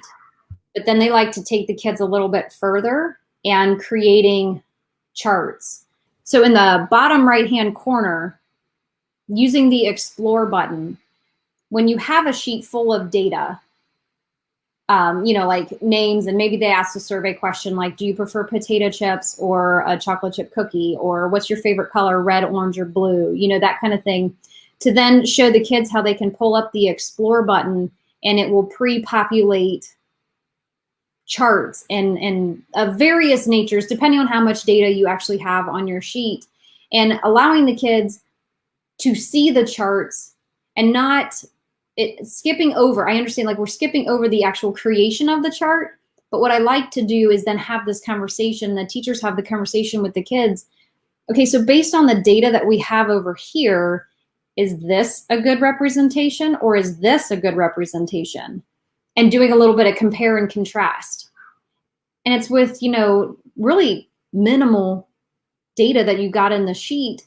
And most of the time it's a survey that the kids wanted to do, for fun or whatever. But then if they say, hey, that pie chart's looking really good, then you dig in and then you can have that discussion of what makes this a good representation. You're hitting some pretty high level thinking skills and really getting those kids to dig into what does that mean to have a good chart and why, and with the kids talking about it. So that's one thing that I love. And I think we should do more of, but I think teachers are very intimidated by sheets, but they don't have to be. Yeah, I'm with you. As somebody who taught math for a long time, I know that whenever we used to have data days and all the teachers would go in the library and do it. And it's like, they can, like they're all smart. It's just, they get intimidated by those, either the numbers or just the amount of it. And and I think we as teachers, that's something we need to just be like, hey, it's okay to ask, it's okay to continue those questions, especially since that's what we want our students to do. So that was fantastic. Is there anything else that you want to say or throw out there? That was incredible. I'm going to say this too. I am genuinely impressed you made this entire presentation on Google Sheets. Like, I've done stuff with Sheets. I have never made a presentation with it. Like, as soon as you turn it on, I was just like, low key 10 points to Gryffindor. That was very, very impressive. So, and it looked clean too. You did it. You couldn't see the boxes. Like, I just love that you modeled that through that and then used the tabs that were genius going through there. So thank you so much, Sarah. That was incredible. And I'm not going to lie. Like, this was one that I was giddy proud of. Like, I was like, good job. Like, it dawned on me because I love slides. I love me a good slide. I really, really do. But I was like, people are so intimidated by sheets because they don't actually open up a sheet and like do something. I'm like, I'm going to force them. I'm going to make them. And I was like, yeah, like the tabs kind of like a slide. Like, okay, you can, merge the cells kind of in any way. Get rid of all that other crap. You don't need that. And I was just like, oh, Sarah, wait till you see forms. Oh my goodness. That was another thing. I was like, I didn't know you could do this. And I did, but. Well, I'm impressed. I'm impressed. It was, I'll tell you this, you get all the points. All the points for today, you get them. That was incredible. Oh. For today, thanks. For today, they'll last for the rest of the year, so you're good to go. Oh, well, thank you so much. Is there anything that you want to say parting before we move on to the next section? Is this where you want me to this is how you get say anything you want? Pitch yourself. Your links are in the bio, but you can talk them through anywhere they can find you. Anything like that. You see my lovely banner, Tech You Can Do. I really do believe that technology in the classroom, but also like with our students and everything, does not have to be these mind-blowing, amazing, super detailed. Sometimes it's get those precious little ones logged in, and that is half of your battle. And then let's explore with them. Like, let's let them see what they can do. So I do believe very much that I just want to do my part to help inspire you and move education positively forward. So that is the theme of my blog, techyoucando.com. You can find it. I try to push something out every week. Most of the time, I'm pretty good about that. You can also find me on Twitter at KieferSJ, as well as on Wakelet, and I'm on Facebook. So reach out, email me, contact me, however you see fit. So I'd love to help you out. That's perfect. Thank you so much, Sarah. Y'all check her out. All her links are listed everywhere you are. And so thank you guys. And that's awesome. Great. We did it. We did it. We learned something. Did you learn something today? In the chat, I want you to put the thing that you are taking away from today. Put one thing in the chat right now that you have learned or that you have realized or that's reinforced something you think. Put that one that I like to call this the golden nugget. Put the golden nugget from today in the chat. And that way, if somebody's missed it, or they checked in, go ahead and you guys can copy paste what other people put. If there's some advice, you can screenshot it. Get this. I want you to throw in the best thing you learned today. It's like a best of highlight reel for your favorite thing that happened during this training.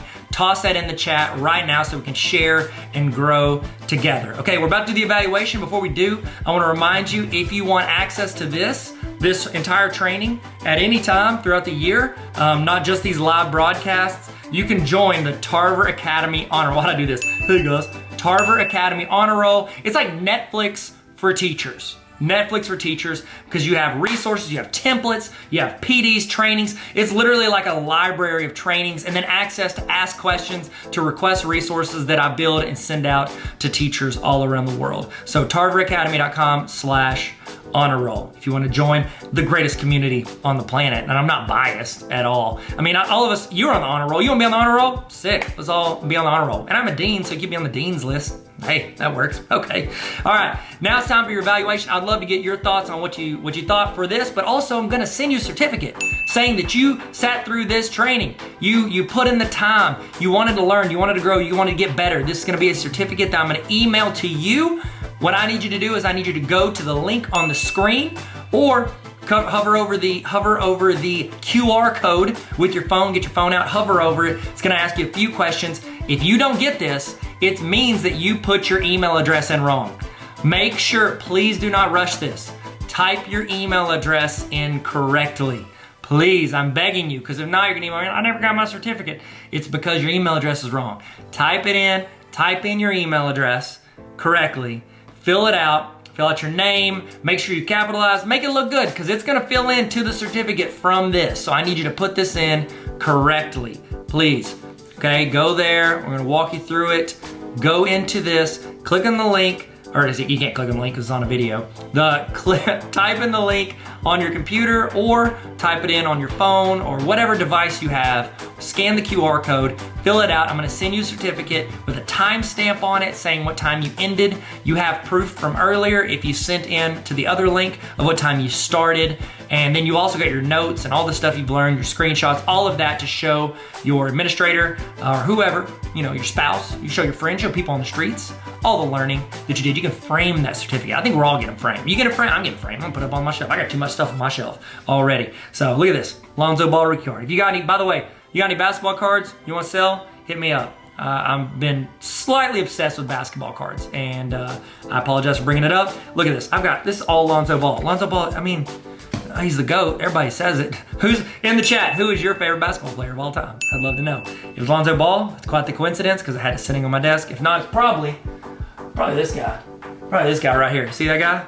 That's Michael Jordan. No big deal. It's whatever. Don't like to brag about it. I mean, it's not that expensive, that card. But if you got any cards you want to sell, holler at me. I don't know why I said that. I'm just stalling so you guys can fill out your evaluation. All right. Y'all feel good? I'm gonna leave this on the screen for you for a little while in case you had to step out for a second. I'm gonna leave this up. Thank you again so much for your attention and your time and everything that you put into learning and growing with us today. I'm Tyler, this is Tarver Academy. Let's learn and have fun. See you guys later.